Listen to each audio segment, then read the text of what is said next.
Uh-oh, this looks problematic for queen d7. Oh, rook g8 check.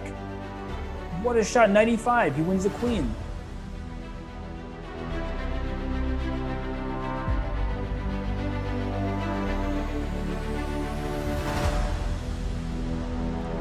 No score yet, but we will have a match very, very soon. Hi, everybody. Thank you to everyone who's already with us, more than 500 of you at Twitch TV/chess and Chess.com TV. Me and Grandmaster Robert Hess we're right here for you to bring you through the next round of which of these 16 faces will move on. Let's talk a little bit about what we've seen so far. Just quickly, we've seen Hikaru Nakamura move on as the 1 seed, Levon Aronian take down Fabiano Caruana, but today's match I'm anticipating to be a little closer than maybe two of the, I guess, lopsided matches we've seen so far. Am I wrong, Robert? What do you expect? No, Danny, you're absolutely correct. And we do have a 2 versus 15 matchup. So on paper, at least according to the bracket, that should be quite a one-sided affair, but not so fast. Wei Yi has been one of the stars from China in recent years. He's been well over 2,700 for a long time now. So I think this match will be a little bit more even. And he's a young player. He's quite talented in speed chess. But of course, Wesley So, we all know the name, the face of the American superstar who had an astronomical career so far, but in the year 2016 in particular, he's still one of the best players in the world, over 2780 FIDE. And I expect him to be the favorite here, but it'll definitely be a good matchup. Well, this brings our first week of nonstop action to a close, everybody. As we said, we've already seen Caruana and Aronian, Nakamura and Yifan, and now we got Wesley So and Wei Yi. Let's remind everybody who may have forgotten what the format is to the Speed Chess Championship. It's a bracket of 16 players. The winner moves on.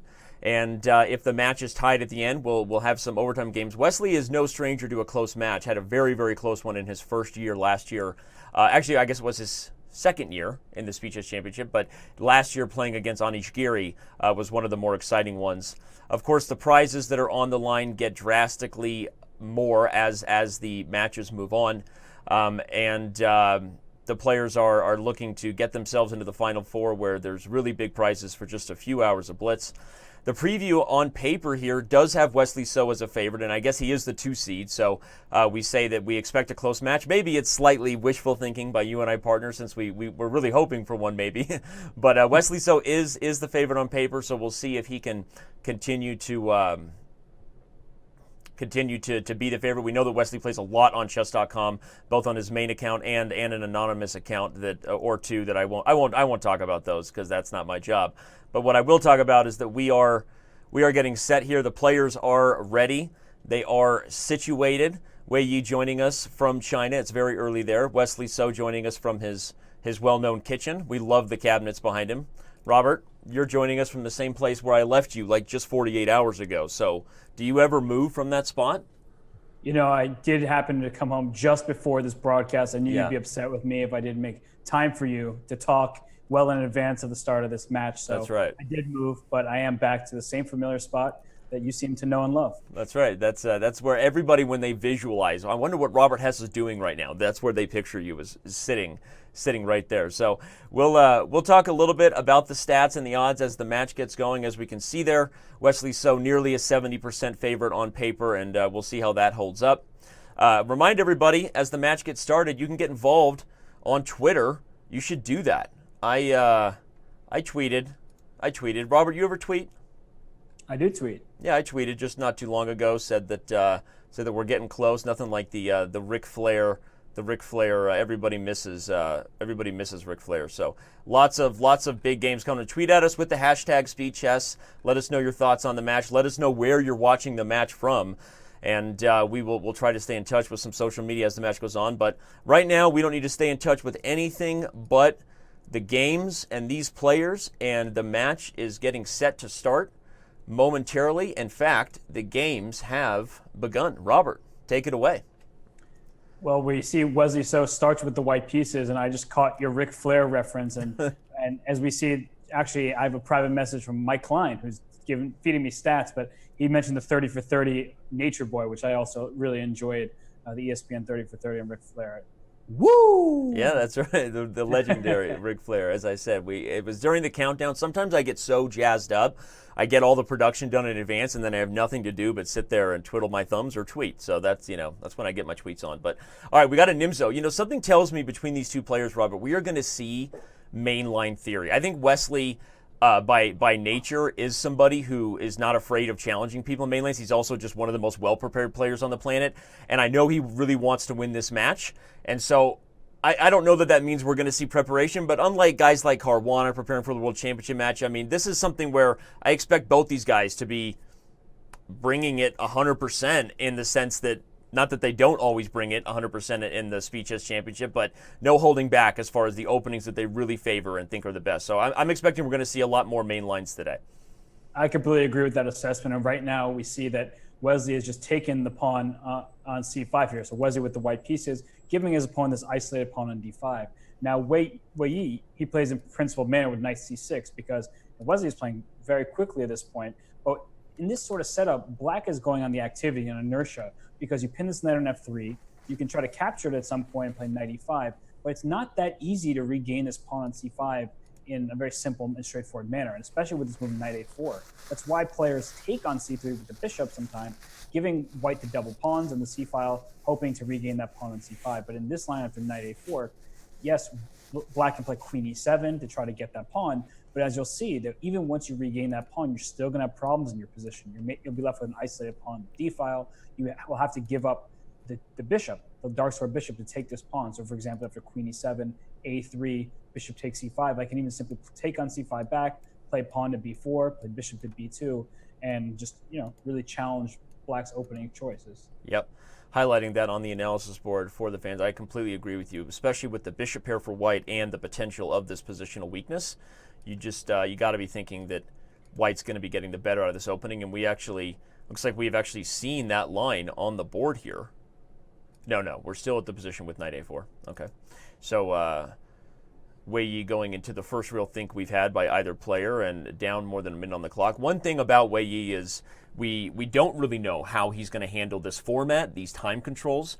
He doesn't play as much online blitz, as you see. Wesley So bringing in the 3,000 plus rating. Anybody who follows him on Chess.com knows he's been north of 3,100 at times, up there with the likes of guys like Hikaru and MVL. So I know how Wesley handles himself. He's also got experience here. This is going to be an interesting start to the match, but maybe Wei Yi's just thinking to get the cobwebs out of his head. It is early in China, and he did just wake up a few minutes before this got started. So we'll see if that either continues to be a trend or if he speeds up. Yeah, and I think psychologically as well, he just came off a tough defeat in the tournament he's playing in China. And in fact, he's around 3 hours after this. We should let the fans know that, because for those who don't appreciate what these players are doing, Wei Yi was super flexible with us, and he's playing the tournament leader in Danzhou in about 6 hours from now. So, but clearly he's got his priorities straight. You start the day off right with some Speed Chess Championship Wheaties.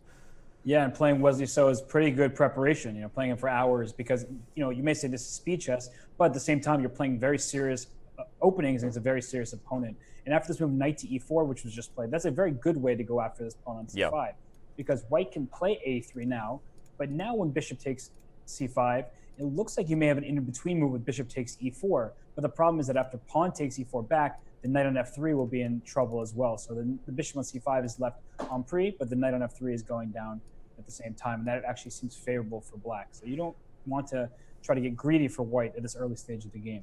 Well, I think we're probably going to see exactly that line you're talking about. Wesley went into a bit of a think himself there.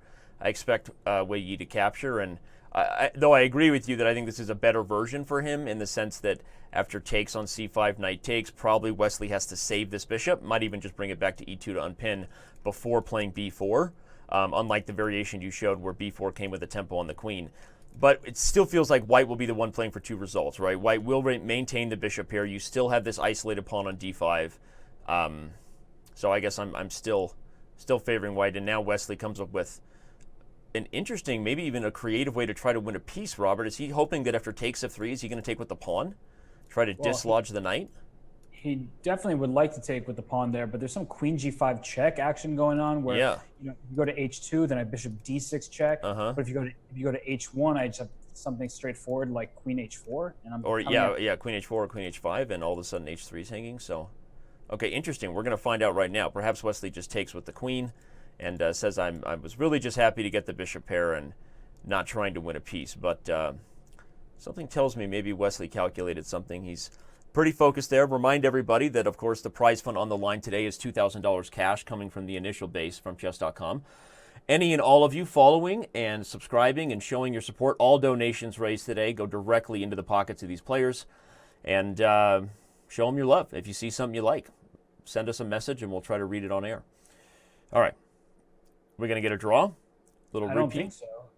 Well, if you start going too hard for white here, for example, if you take this knight on e4, I have queen takes h3 check, and if you have king g1, I think I just go knight e5. Yeah, for the now f3. who's on the attack?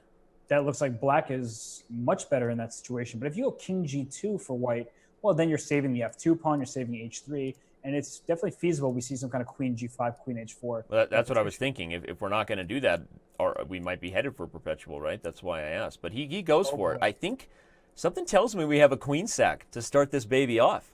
But just knight e5 here. And if you, I guess knight e5, you're going to try to sack with knight takes c5. But then I go knight g4, not even knight f3, knight g4. That way I get a take on g4 with check. That's a really, really great point, because this would not have been as good, everybody, after takes and takes.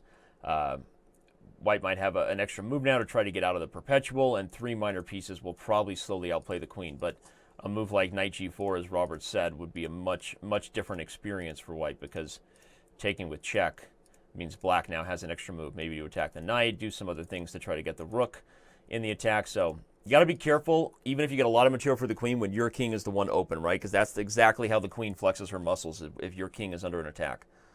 Yep. And the reason why I know these ideas is because I have played the Nimzo as black for a very long time. And I remember looking at these sort of positions years ago. You just kind of give up a piece if white gets greedy. And I'll play rook a d8, for example, and just bring rook to d6. And you just go for check. And queen g3 check first. One of these moves, I'm not sure of the exact order. I think queen g3 check, king h1, and then rook d8 looks really good. Well, and what's interesting is with Wesley playing f3, note everybody, he's conceding a draw. Right now it's very clear he said, well, maybe I shouldn't have taken that piece, because this sort of approach means that black can take a minute here, literally a minute, if he wants to see if he's winning. Even under time pressure, if he thinks he's winning, he'll go for it. If not, he'll settle on the draw and maybe say, I got on the board to start with a peaceful result. I'm a little more awake than I was an hour ago. No, Wei Yi wants the whole thing. Shout out to Roman Chessman, who just came through with our first donation going into the pockets of Wei Yi and Wesley So. Thank you for that. Okay, f4. This is going to be... This is what I want. This is what I want today, Robert. Can you feel me through the miles between us in New York? Just imagine I'm feeling you right there. Like, in a good way, we're feeling each other. Well, I mean, I know you love sacrifices. That's definitely a Danny Wrench specialty. And you also love sacrificing your queen. That I remember, from a long time ago. Yeah, but who doesn't like sacrificing their queen, right? They agreed to a draw there. I think that black had the upper hand in that game. But, if you're Wei Yi, you draw with the black pieces. Can't be too upset with the way you played. But, yeah, those are the type of games you need to convert if you're going to knock out a player like Wesley So in a long match. Yeah, but to play devil's advocate, right? He's the underdog. He was black, and at this point, he's sort of held par, right? In the sense that he's now has the white pieces and a chance to maybe be a little more aggressive. So gotta be something you consider a practical, successful result for Wei Yi. Even if in the long run, we may be agreeing with you that okay, if that becomes a pattern of not converting when you have those chances, then for sure I do agree. Hey, Danny, look what opening we have. What do we have? Tell me. Oh, I don't want to talk about it. Just Wesley follows our shows closely. He probably knows he's trolling us, Danny, it's actually funny. Twitch. It's funny because Wesley may have been watching the previous rounds, I'm not sure, but he is a very, very good French player. Yeah. And, his French is different than a lot of the Frenches I feel like I typically see. His French seems a bit more active. He's playing not just to hold off his opponent, but actually try to get an advantage of his own.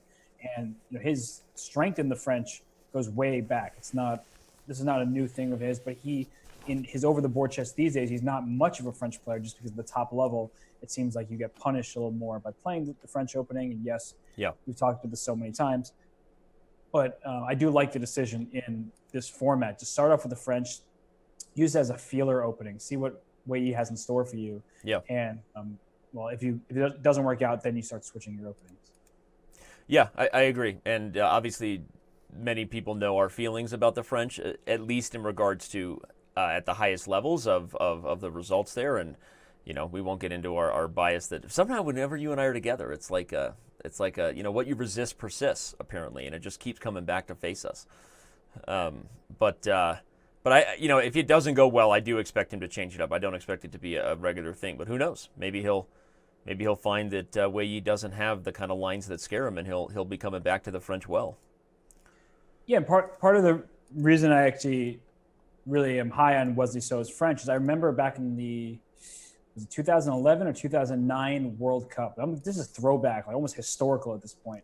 But he beat Gadakomsky on the black side of a French, and I remember being very impressed way back then that there's this guy just crushing Gadakomsky, who was one of the best players in the world, on the black side of a French. And Gada is someone you'd expect to just destroy a French based on his style. Yep. And he made it a very entertaining and fighting game. And he also beat Vasily Ivanchuk in the same event on the black side. If I'm not mistaken, it might have been an exchange French even or something like that. But he did win those games. I was just, really amazed by the way he plays. And here we see this position.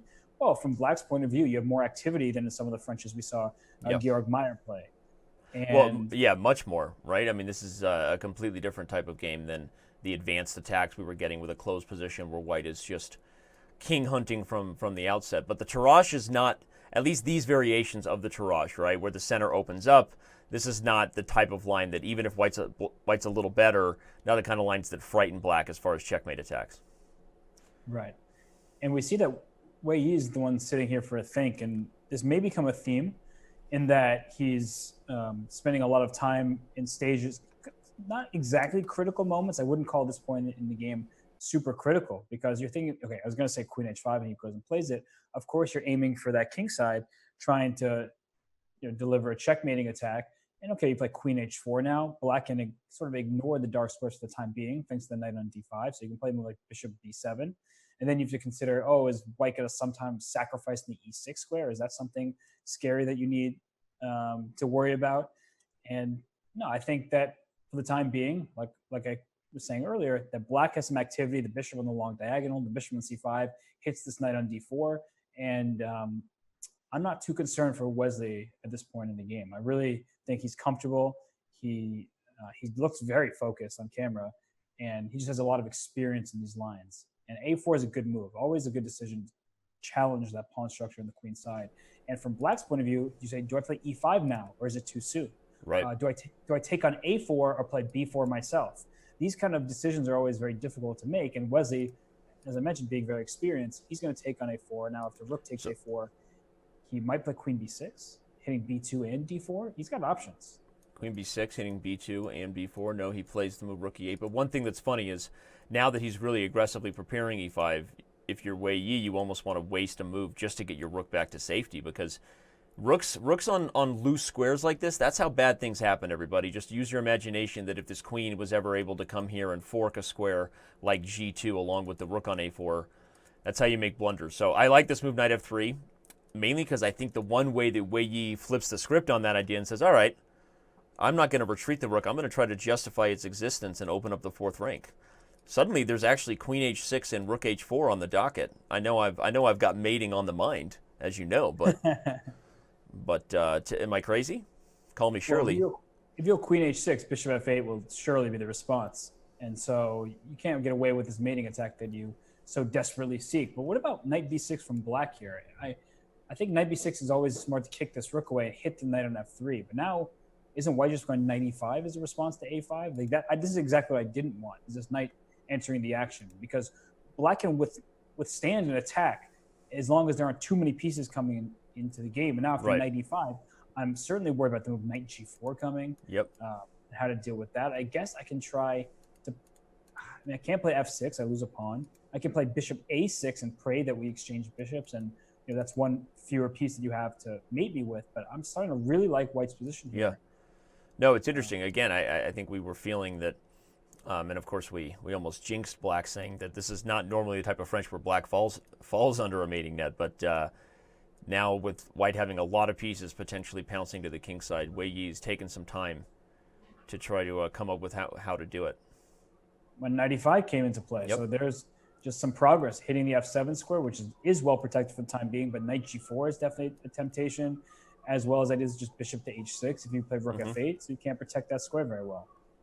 Yeah, and it is as nice as this knight is, you can't really ever move it without weakening the f6 square or creating new ways for White to have attacks with the knight g4 coming to f6. So I'm starting to have a hard time knowing what defensive idea Wesley might come up with. Perhaps bishop to f8 back to g7 is something to consider here,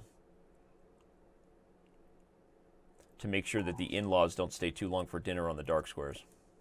Yeah, bishop f8 to g7 is something that actually is thematic in these type of positions. You have the holes, right?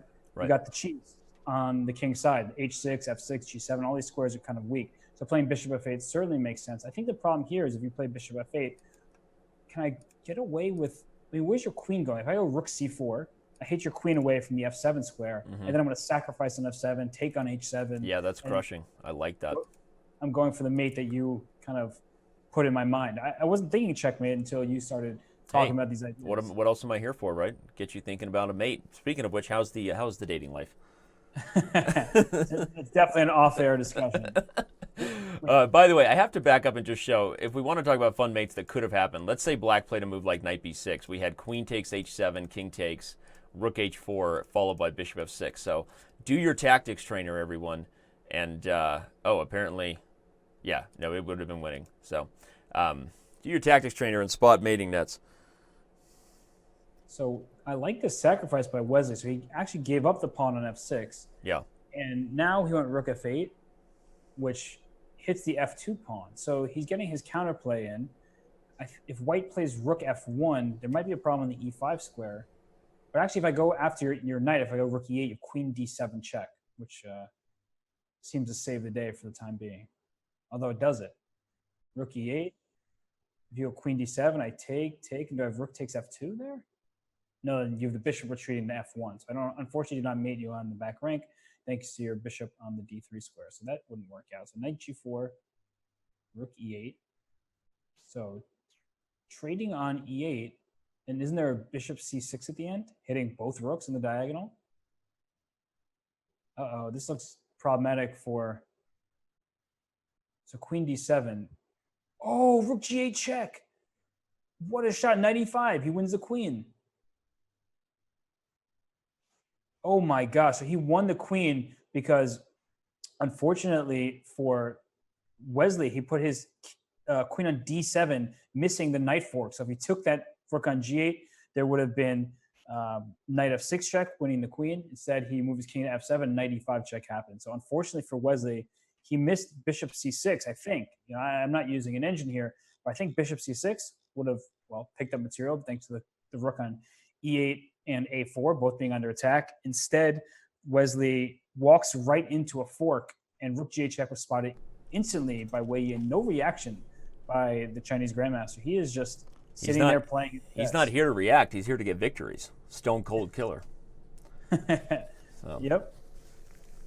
And so, we see this line. I was looking just in the chat for a second, just seeing people, really freaking out at that great tactical shot there. But in this game, we see this king on e2, and this line has been weirdly popular as of late. I think, was it Nakamura played it against White against Anish Giri.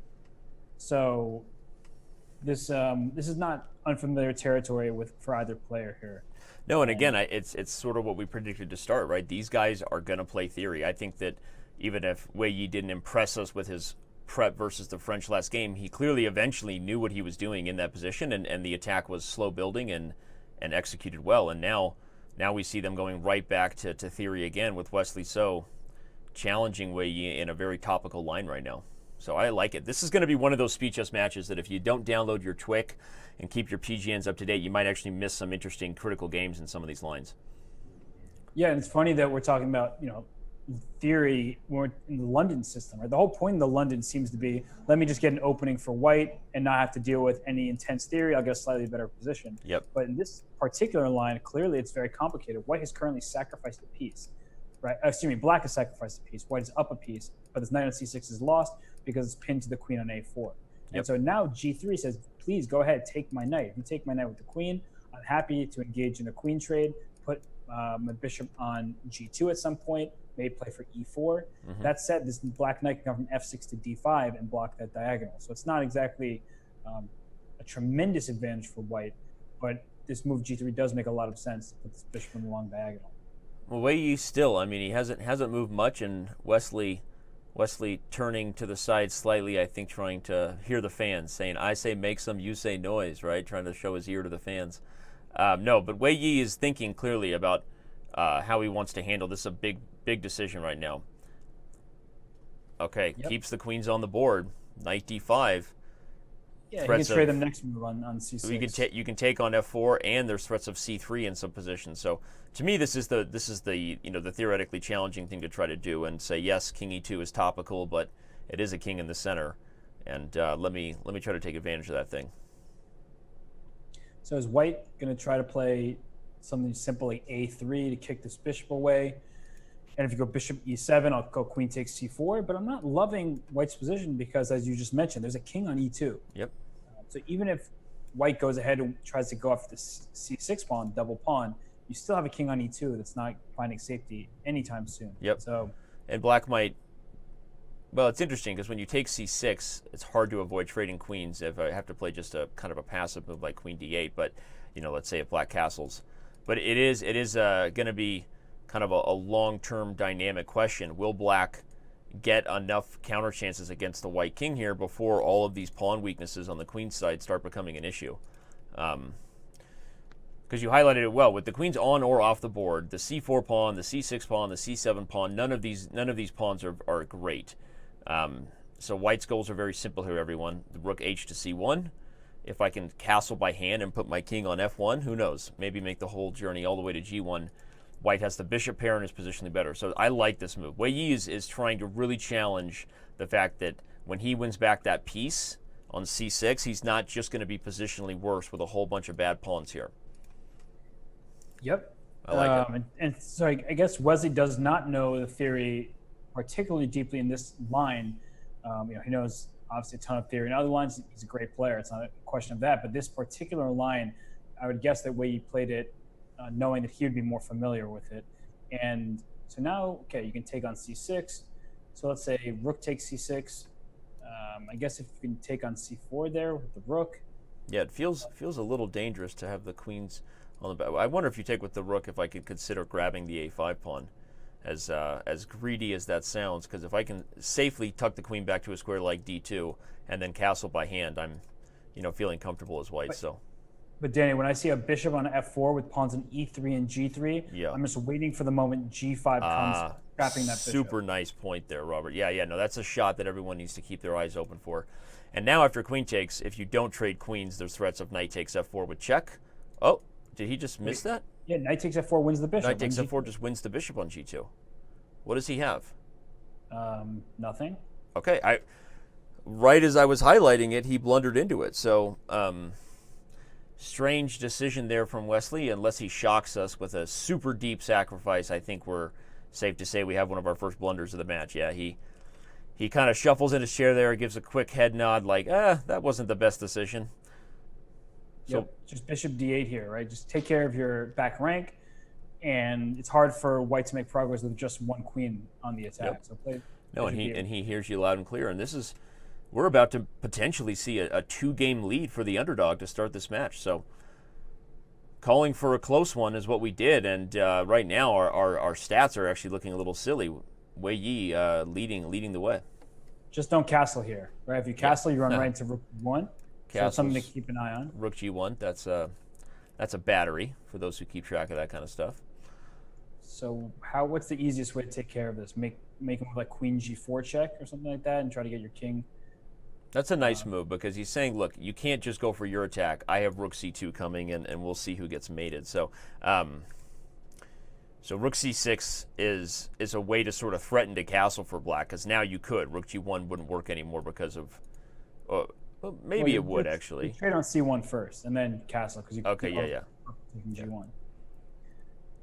Yeah, this is really well played by Wei Yi. It's just he knew the opening very well. He came up with the idea of rook a6, and Wesley was not as familiar, and it's backfiring. Yep. So, I mean, very impressive thus far. Very, very impressive by Wei Yi. So, I agree. I'm a little surprised. I still expect Wesley to be the favorite, but who knows? Just based on what we know about these players right now, we're seeing really great play from the Chinese superstar who really came on strong a few years ago, right? Wei Yi came on as many people's call to challenge the throne of Magnus Carlsen at some point. He's kind of slowed down, I guess, in terms of popularity and reached the woes of how do you go from 2750 up, right? That's not an easy thing to do. But right now, he's showing why people touted him as such a talented person, and he's got a 2-game lead, Robert. What are your thoughts on Wei Yi and his potential? I think he's awesome. He was 2750 something, I believe, at his absolute peak. Yep. And he's now around 2730. But it's just, and I couldn't tell you from experience. I've never been that highly rated. But to go from that 2720 to 2760, that jump seems extraordinarily difficult. We have seen many players, for example, Radek Wojtaszek is around 2730 something, and I think he has been at 2750, but you often see him closer to 2730. David Navarro, similar boat. These are both incredibly talented players whom I certainly look up to their chess abilities, but there's something that keeps them from reaching the level of Wesley So, Hikaru Nakamura. Right. So, it's pretty difficult apparently to go higher than that. And well, for Wei Yi, he's still very young. Perhaps he's still kind of gathering his bearings and is learning things about chess every single day. As we mentioned a little earlier, he lost his round against Yu Yang yesterday in China in that round robin tournament. So he's still learning, he's still growing, and we'll see if he can make that jump from 2730 into the 2770 range because he's still, 21 or something? Yeah, no, he's still super young. So it'll be interesting to see. And obviously, this is the first year we've ever had him in the Speed Chess Championship, and he's probably won't be the last. So right now, he's got a Lopez that looks about as awkward as you can get with the bishop on d2 instead of the knight. Something tells me that d5 is actually a really well-timed shot by Wesley here, Robert. Yeah. So wait, queen takes f3, pawn takes e. He's going to go d4. No, he goes d4. Okay. Which makes sense because there's a bishop on d2 and a knight on b1 that can't come out right now. And if you play a move like bishop to g5, well, if you do eventually move your knight to d2 after going bishop to g5, you always have to consider d takes d3, b takes b4 to give the black knight that d4 square. So that's something to keep in mind as a sort of theme. But what I just looked up is Wei Yi really 19 years old? Wow. So, okay, he's even younger than I thought he was, and so it kind of goes to show that he's got that mature kind of like I've been here before look on camera right now. But yeah, he's he's a young pup. Yeah, and in this game, he's got the white pieces. He is met with someone who's very experienced in these lines. And note, it's important to note that Wesley played e4, e5 this game. He didn't want to get into a French again.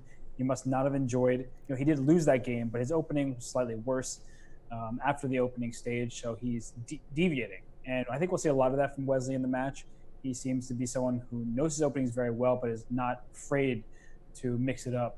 And right now, for Wei Yi, he was eating up clock, burning clock. He has 3 minutes and 8 seconds. His opponent is a minute and a half more than he does. And right now, you don't want to take on d5. So he didn't. He took on c3. I don't think I love that move necessarily. I would take with the bishop on c3. And that way, after knight takes d5, pawn takes d5, you have to go knight d4. I think I take on d4, and I'm left.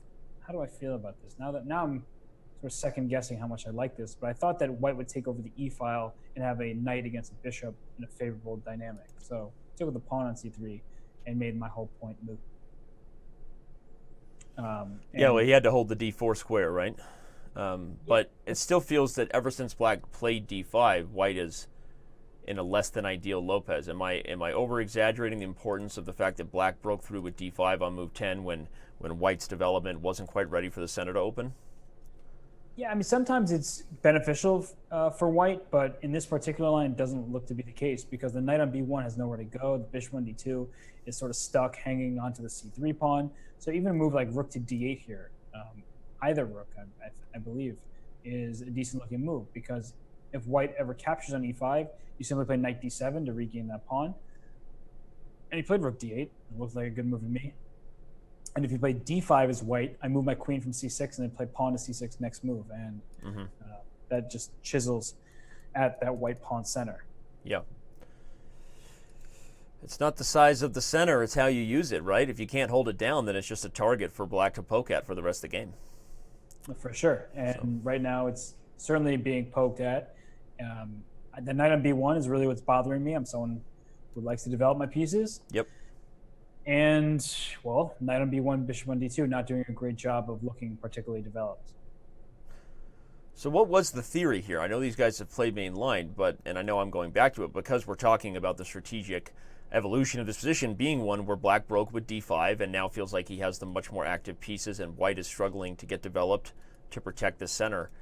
Where did white maybe go wrong on the analysis board here? Back to this move bishop d2 is a unique type of development in this line, right? We see more traditional Italian ideas like c3 to maintain the flexibility of d4 and eventually bring the knight to d2, maybe f1, and you do the thing that we see a lot of players do, bring their knights over to the kingside. So do you know much about this line or why Wesley recognized his opportunity to kind of change the game here with d5? Well, so he played d5 because, well, I don't really know much of the bishop d2 line. I know it is a played line, but once c3 happens, now you play d5 because the pawn on d3 is a potential target. Right. So he kind of waits for the c3 push and then plays d5 despite having played d6 two moves prior. So it's instructive stuff, I think, for players who play the structure to see how players of this level look for opportunities, weaknesses are created, things change, and then you change the center with it. Okay, we're not calling the game yet, but I actually really like Wesley to get his first win here. I'm thinking, why don't I put a piece on d3, double on the d file, and yeah, here he goes. He feels good about black's chances. Yeah, white can't do anything. There's knight on b1. It's going to be it's been there the whole game. It's going to be the reason why white loses. Just rook to d1 now. Yep. How is this knight expecting to get out? Like ever. It's like ever? Like ever? Forever, ever? Forever, ever. Sorry, first Outcast reference we've ever had on the show. Is that the first Miss Jackson reference of all time? Are you for real? Oh, man. I'll just tell you, I'm sorry, Miss Jackson. But all right. Okay. I agree. And it seems sometimes you can make these games seem as simple as chess we always wanted it to be when we were young and teaching kids. Like, hey, white had a neglected development. Didn't choose the most traditional or active development schemes. Black opened the center and now has had the initiative ever since. c3's weak. I look at knight a4 as a move now, but I don't even want to go take that pawn if it means I'm helping Wei Yi deal with this horrible knight on b1, right? So what plan do we develop here that doesn't help the queen side? I think that actually can be very difficult. Is when you sacrifice a pawn, you oftentimes want to regain that pawn to even the material as quickly as possible. And I was going to say this move h5 because you play h5, threaten to go h4, you give your king luft. You can play knight a4 at any moment. It's not like the c3 pawn will suddenly be well defended here. Now I would even play knight e6 because now I can go to f4. Oh, I like that idea. Oh, Robert, talking dirty now. Look at this, everyone. Knight's coming to f4, queen's going to g6, and watch out for that spot. Knight f4 already just looks just do it. Just do it. Because if you play knight f4, what is white trying to do? Play bishop g3 to kick this knight out? Then I think I can just go knight takes h3 check. Yeah, you might just go to Sacktown. And how does that work? Knight f4, bishop g3, takes, and queen g6? No, I'm not going to go queen g6. I'm going to go rook takes f3, and then my other rook. Well, I was going to say queen g6 because you can't defend with the king because of idea. Oh, no, never mind. Okay, you're right. Just take f3. I don't have enough. And then put my other rook on d3, and then just kind of mow down the third rank. Okay, well, we're going to find out if he feels the same way. But seems like be creeping here to the king side. Yeah, even queen h6 is a great move, just protecting the knight. If you take on f4, your dark scores are horrible. Right. So if you don't feel like sacrificing, play queen h6 and just defend that knight. Let's look at knight takes h3 again. Knight takes, pawn takes. You like rook takes f3. I'll defend and play devil's advocate. I'll play bishop h2. What's the next move? Oh, you even have queen c5 and then rook f2. And it looks like bishop c5, one of those, something to c5 is happening. We got a queen c5 in the game. You know, I like that decision by Wesley there, everybody, to not go all in, because your opponent is down to 10 seconds, right? Yep, I wasn't even looking at that. Now that you mention it, I see 8.9 on the clock, and so it should be pretty straightforward. Much, much better for black. So no need to take any crazy risks that could backfire. Just win the game in your opponent's time trouble. No, and that's the point we're making, everybody. Sometimes you have those critical roads, right? You're making a decision at the fork in the road, but assess your opponent's difficulty to defend it as much as whether you really like an idea. And here, keeping the opponent white in the bad structure that he's already been in, basically playing down a knight and a rook. Yeah, it just made it much easier for the position to play itself. The easiest moves for your opponent to find under time pressure are captures and checks. So don't go for a bunch of captures and checks when your opponent doesn't have any time to think. That's really good advice. It makes it much easier when you throw in captures, because with the increment that these games are being played with, you can actually restore some time on your clock quite quickly if you just initiate a bunch of trades. Of course, if it's a winning trade, do it, but don't just trade for the sake of trading when your opponent is low on the clock. Well, we have a match, Robert. Wesley strikes back, and our predicted odds to win the match still have Wesley So higher right now. You see that blue bar creeping where it started around 69%, similar to where Levon Aronian was favored against Fabiano to start. So that's what we have at the score, the actual score graph that shows where they started only a couple games in. So, all right. Well, we'll keep our eye on that. Here we have our first kind of semi-Catalan here. What is this? It is Catalan. It's an English Neo-Catalan, I think, for those who speak Matrix. Well played there with that joke.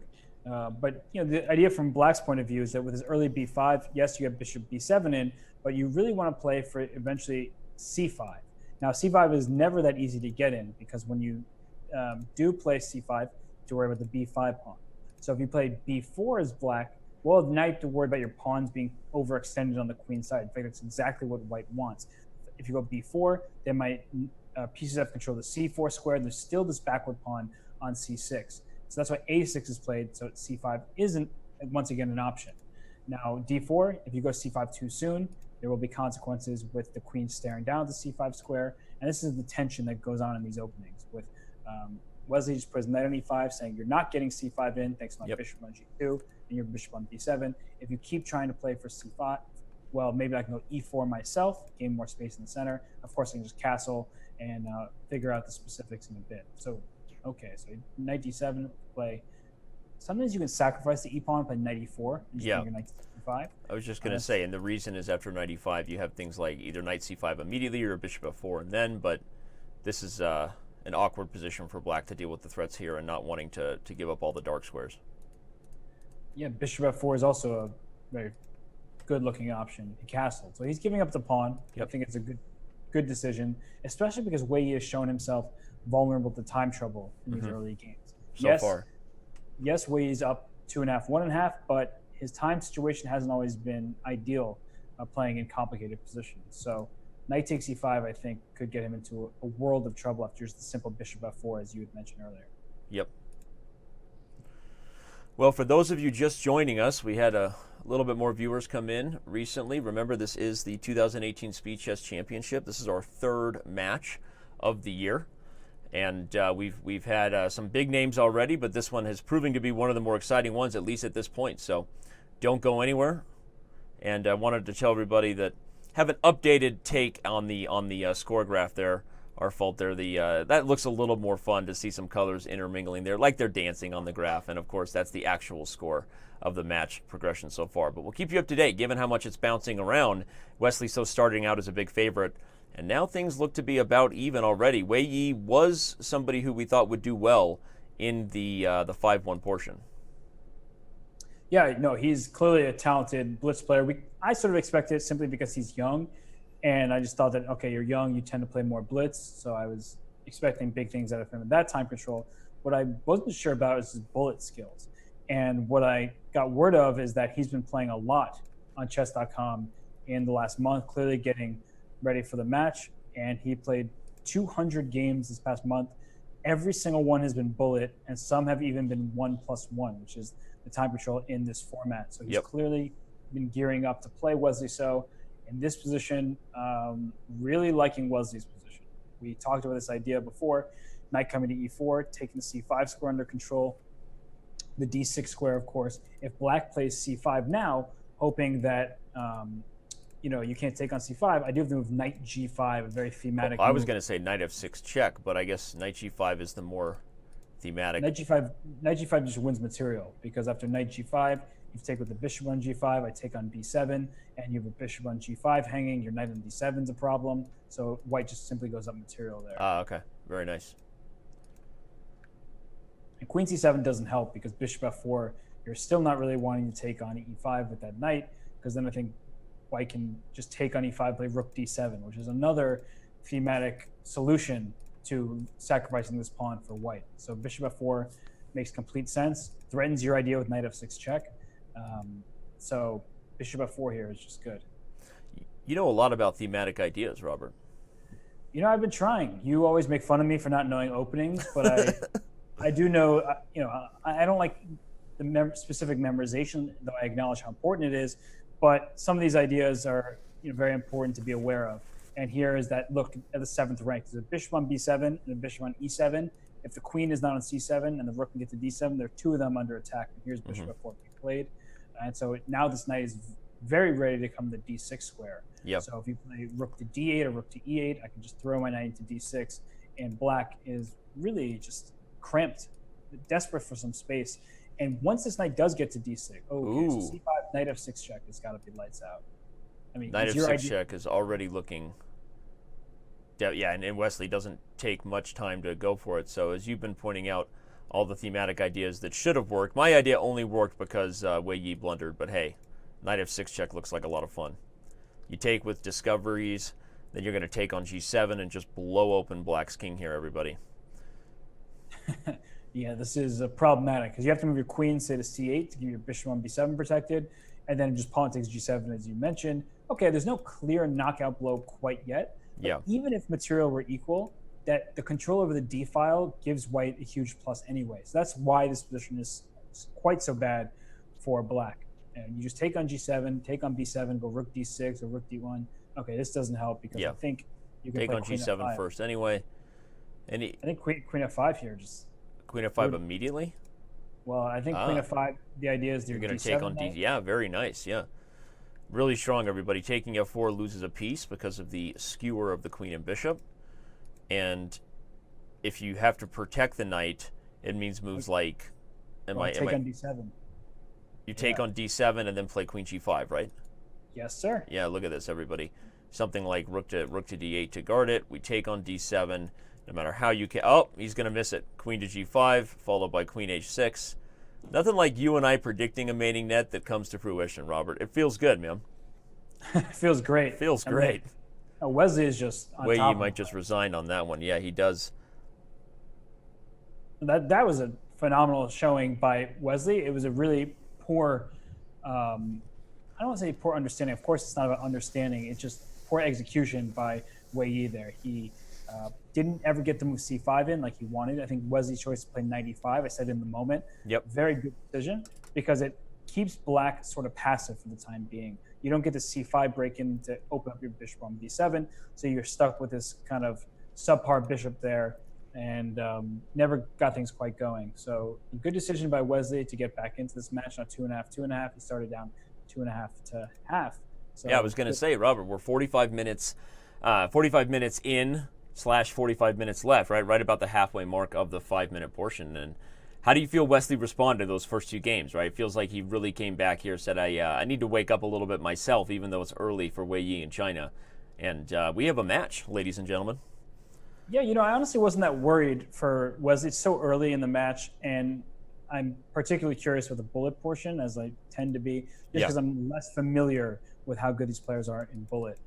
But I think what Wesley has going for him is he has this strategic prowess, not just over Wei Yi, but over most players in the world. You see him grind people down in these positions where he's a nagging edge, and it's almost like, where did I go wrong? Yeah. And, I lost a friend. No, just kidding. But very much like Magnus Carlsen when Wesley is playing his best. It's a very mistake-free style, but kind of nags at the position, as you said, right? And slowly, like your mother, nagging and nagging at you. No, not you. I meant like moms in general. That's wow. What I meant. My mom is watching this broadcast. No, I didn't mean that at all. Robert has never told me that you nagged him. Okay, that's not at all. She's definitely going to be mad at you now. She knows I'm kidding. I really think Wesley has that style. Yeah. Where a game that comes to mind actually is his win over Michael Adams, I want to say from the 2016 London Chess Classic, where he just ground him down in a Catalan where probably Adams didn't even quite know where he went wrong. I certainly didn't when I first looked at the game. And it is a very impressive style indeed. Now, after pawn takes d5 in this game, firstly, Wei Yi is down a minute on the clock. Already.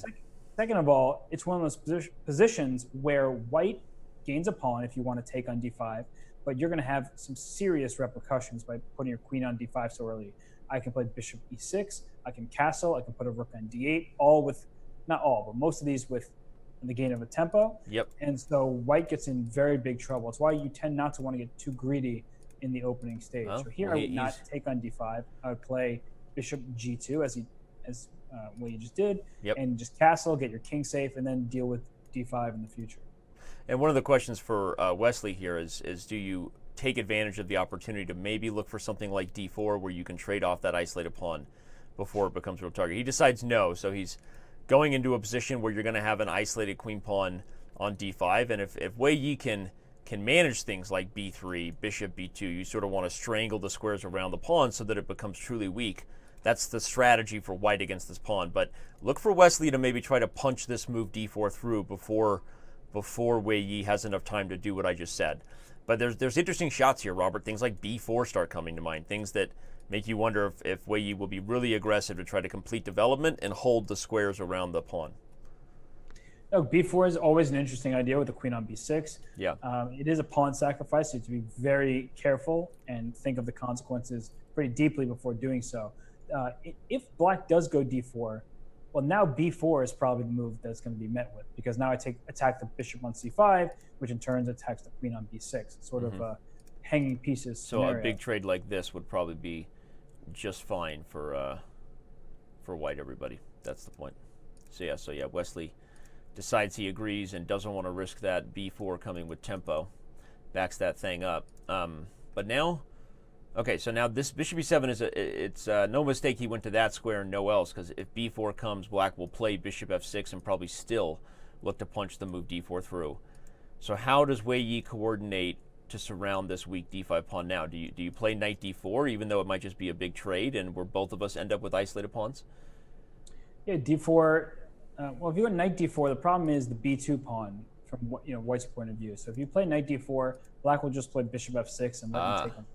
I don't want to activate your bishop on c1, which is a very good idea that you're coming up with from white's point of view. Right? That bishop would love to break free. Yeah. But instead, it seems... Yeah, knight d4 would be, you're right, bishop f6. And so that means Wei Yi has to come up with something a little more creative. Okay, he's going to risk it. Plays b4. I don't like this because... I don't like it at all, because this is exactly what we just kind of foreshadowed. I mean, d4 will be the natural follow-up, and if the position opens up, usually the person who had the isolated queen pawn, everybody, is the one with more active pieces. So, because generally that's something that comes with an isolated pawn, is a slight lead development, usually slightly more active minor pieces. If that's not the case, then probably you just have a bad isolated pawn position. But here this is looking more and more dangerous, and I do expect the position to open up in favor of black. So let's see. How do we continue opening the position up? Play d4 now. If you play d4, I'm wondering if white is going to play e4 in response. No.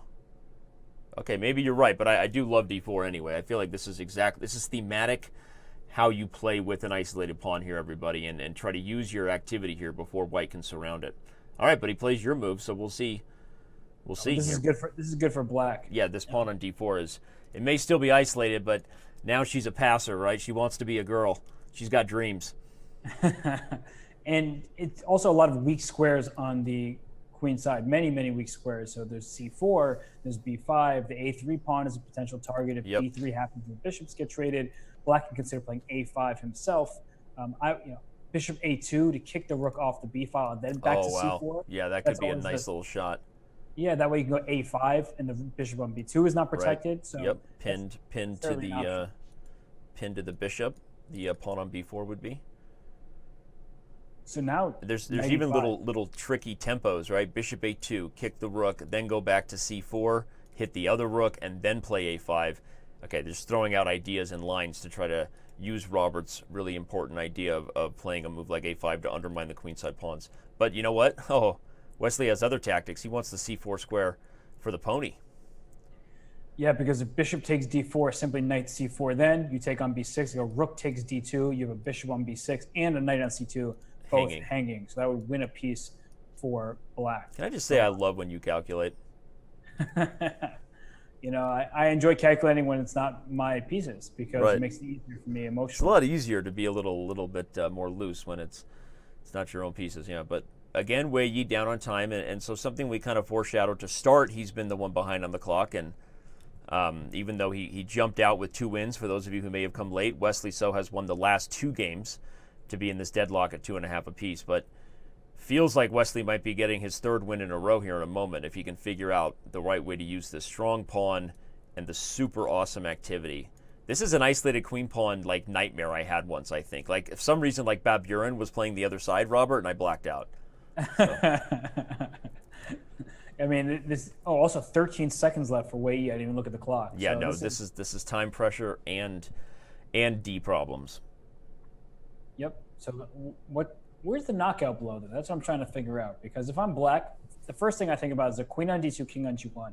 Should I go bishop h3 to trade off the light square bishop? Oh, such a nice little shot. Bishop h3 overwhelms the light squares, everybody.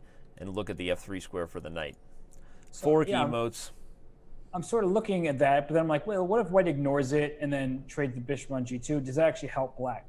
So then I start thinking, well, I was going to say bishop c4. Is that move better because I have the d3 square to use? If you have rook d1, I can go either knight d3 now or maybe bishop b3, and there he goes. Just patiently squeezing the position, everybody, because it's a lot harder for white to keep playing this sort of cramped setup than it is to go for some forcing line. This is a really important, practical, sort of instructive lesson that Wesley's putting on here. Using his time wisely. He doesn't even want to play a move like d3. Okay, if you find a win, wins are all that matters. But if not, you'd rather play tickle with the position while your opponent has very little time on the clock than change it drastically. Okay, right as I say that, he must have calculated something concrete, because now he's playing instantly. He's going to play knight to c4 if queen to d2, and that actually looks like very straightforward here. So now knight g4, hit f2, game over. Yep. Boom, town. f2's a problem. And so is the clock. And so is the clock. Tick-tock, right? Wei Yi has got to be feeling a little bit of the pain there, right? Jumped out to a good start, and now the American is flexing his muscles, so time to strike back. Did you see Wesley lean back there? And just, No, he leaned back. He leaned back. He did not do the rockaway, though, but he did take a huge sigh of relief. You think Wesley knows the rockaway? Over under on chances Wesley knows the rockaway? Probably, I'm going to give him 20%. Okay, that's super generous in my mind. I'd put it at -2. If you said rockaway, he'd be like, "You mean my rocking chair?" So. I don't know, so I just had to throw out a number. Wesley's a sweetheart. Doesn't I don't know that he listens to. That's not even like our generation. That stuff, but. No. Okay, here we go. More theory. Yes, more theory. So the b7. Okay, this queen d3 move, I was about to mention it. It looks very strange because you block in your own bishop on the c1 square, but you do get the 2 bishops very quickly. So as you see from white's point of view, you have this bishop on g2 unopposed. Yep. You can bring this bishop to b2, and he plays b3 to do that. Yep. And from black's point of view, you're saying, well, I am a little bit down in space. Once bishop b2 happens, my c5 pawn can become a target. So do I play moves like rook d8, and how do I continue? Because where is black's counterplay going to come from? And he plays bishop b2. There are no good discoveries with the knight on d7. You can play a move like knight f6, or just move my queen back to, say, c2, and that's not a big deal. Not that knight f6 is a bad move. I'm just trying to emphasize that these knight maneuvers aren't the end of the world. I like knight b6 because now black can play c4. And just as I was talking about where is my activity coming from, you find a new idea. c4, trying to take on b3. Then when I go knight d4, I have a clear target. You gain more space here. So I think c4 makes some sense. Maybe c4 is a little rushed at this moment. Yeah. But something that I like to keep in mind is this move pawn c4. Yeah, and you made a great point about the queen d3 being awkward if we back up and try to learn something here in the slower time controls. The analysis Robert said after queen d3 to make sure you get the bishop here on d7, and note that black really wasn't in a position to try to trade queens. There white would actually capture on d7, maybe in a lot of positions, and double the pawns on the c file. So sometimes you lose a little bit of time to get a long-term positional edge like the bishop pair. And even though it feels like white has to lose some tempi with the queen, okay, and now Wei Yi's doing the right thing to take advantage of it. The time that white lost there, he's trying to say, I'm not going to let you get the c file and gang up on this c pawn. I'm going to trade it off before you can. So, okay, I like this move c4 by Wei Yi, but it is definitely a position to note that if it keeps becoming open, look for the bishop pair and this light square bishop to be really strong. Yep. So I like c4. It's a very good move. It just gives black some more flexibility, another target on the b3 square. So what should white do now in response? Yeah, I was going to say knight e4. I wanted to open up my bishop, but I was worried about just f5. And F5, the reason why that's aggressive. Well, the reason I just don't want your knight there. Queen c3 at some point seems quite bothersome. Well, I could play queen c3 on f5, but I guess you say you have bishop f8. But then maybe I have knight d4 there. That's key, because if you move the bishop, I would have put the knight on g5 or even f6. But knight d4 is super strong, threatening the fork moat to spam Twitch. So yeah. Okay, but he goes for it. f5 and knight c3. Well, the problem with f5 is the huge drawback is the e6 pawn can become a potential weakness, but with the queen on c8, you're well positioned to deal with it. And now actually black can consider playing e5 in the future. I wouldn't do that with my bishop on f6. I don't want to cede control of the d5 square. And so, I worry more about the light squares in the long term. f5 is obviously it was a nice move to gain the initiative. You gain one tempo and essentially 2 moves on the previous position, but now after I like rook d1 by Wesley, if he can slowly open the position, maybe play d3, try to just create avenues against not just the e-pawn, but eventually the king on the light squares. Wait, so does knight d4 win a pawn? Knight d4, queen to b1. You just take b3. Yeah, then I guess white goes e3, but then I can go take on a2 with a temp. But actually, that's the kind of thing that white wants to do. Yeah, white exactly. would like to give up the pawn there to gain bishops and open up lines for the rook. So I'm now questioning that decision. If you go knight d4, queen b1, e3, c takes b3, then e3, pawn takes a2, knight takes a2. My bishop will take on f6 once you move your knight away. And then I have this bishop on g2 still looking very strong. And the knight on b6 and knight on c6, both of them can't really move particularly well. So certainly an option, but really have to think about the consequences. He goes for knight d4. So, yep, he's trying to win that pawn. Okay, we're going to get the line we just talked about. Exactly what I said is about to happen. And now the question is from black's point of view, because I was saying I don't really like the consequences after pawn a2, is could black have just retreated with knight c6 and say, I'm not giving up my bishop on the f6 square. Instead, I'm going to leave you with this weird-looking pawn on b3 and try to take advantage of that. But but I wonder if knight c6 was played, maybe white would have just played d4, just sacked the pawn like you said, tried to open the position and had a big center. So yeah, you might be right there. So g takes f6. So now Wesley has to prove the compensation. There is definitely potential here. We talked about the king being weak on the light squares, but now he may be weak for other reasons. But 2 passed pawns are better than 1 over here. I mean, the long-term potential, if black can parry white's threats, you got to like those passed pawns. Yeah, but I do like what you were just mentioning. You can go d4, you can go e4. Yeah, if you want take on to e4, play e4 here. E4 actually looks really good. If black takes, the knight comes in immediately with concrete threats.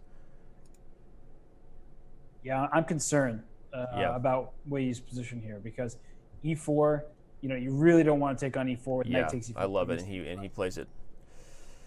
Wesley feeling a little more relaxed, like he kind of got jarred by the start of the match, and now has really seemed to find his stride, as many fans have been pointing out in both the Chess TV and Twitch chat. We've got problems here after e4 if you're black. And what I'd like to see again, if I'm a fan of Wesley So, is look at the time situation. 2 Yep. minutes and 49 seconds to a minute and a half for Wei Yi. That's just really time and time again.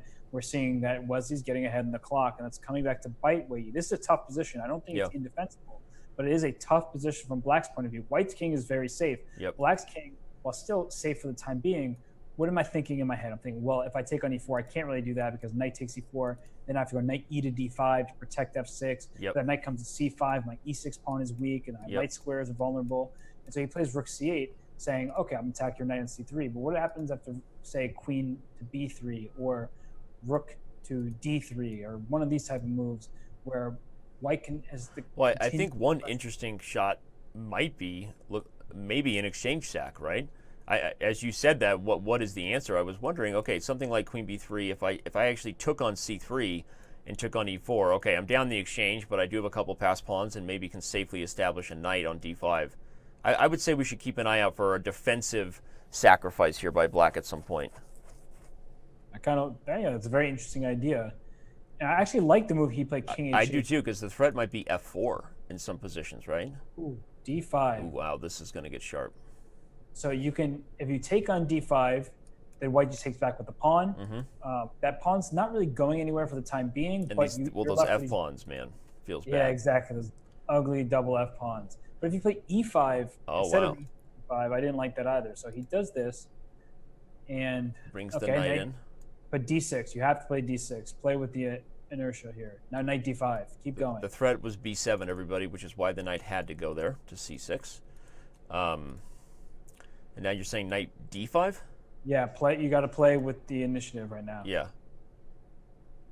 Because if you play queen takes d6 after knight d5, I can move my knight. So knight b6 seems to win material because your queen on d6 is hanging. But also, I was thinking I can just take your b7 pawn as well, and that helps my bishop on the open diagonal. So you can't get away. Okay, so he went f4. Well, he decided he didn't like the e5 square being accessible to both knights, and it is a much slower approach, but it's not a bad one, right? Because yes, white is down a pawn here still, if we're counting material, but this d6 pawn is better than both the b and a pawns, and keeping Black's pieces from coordinating on e5. I kind of like f4 more.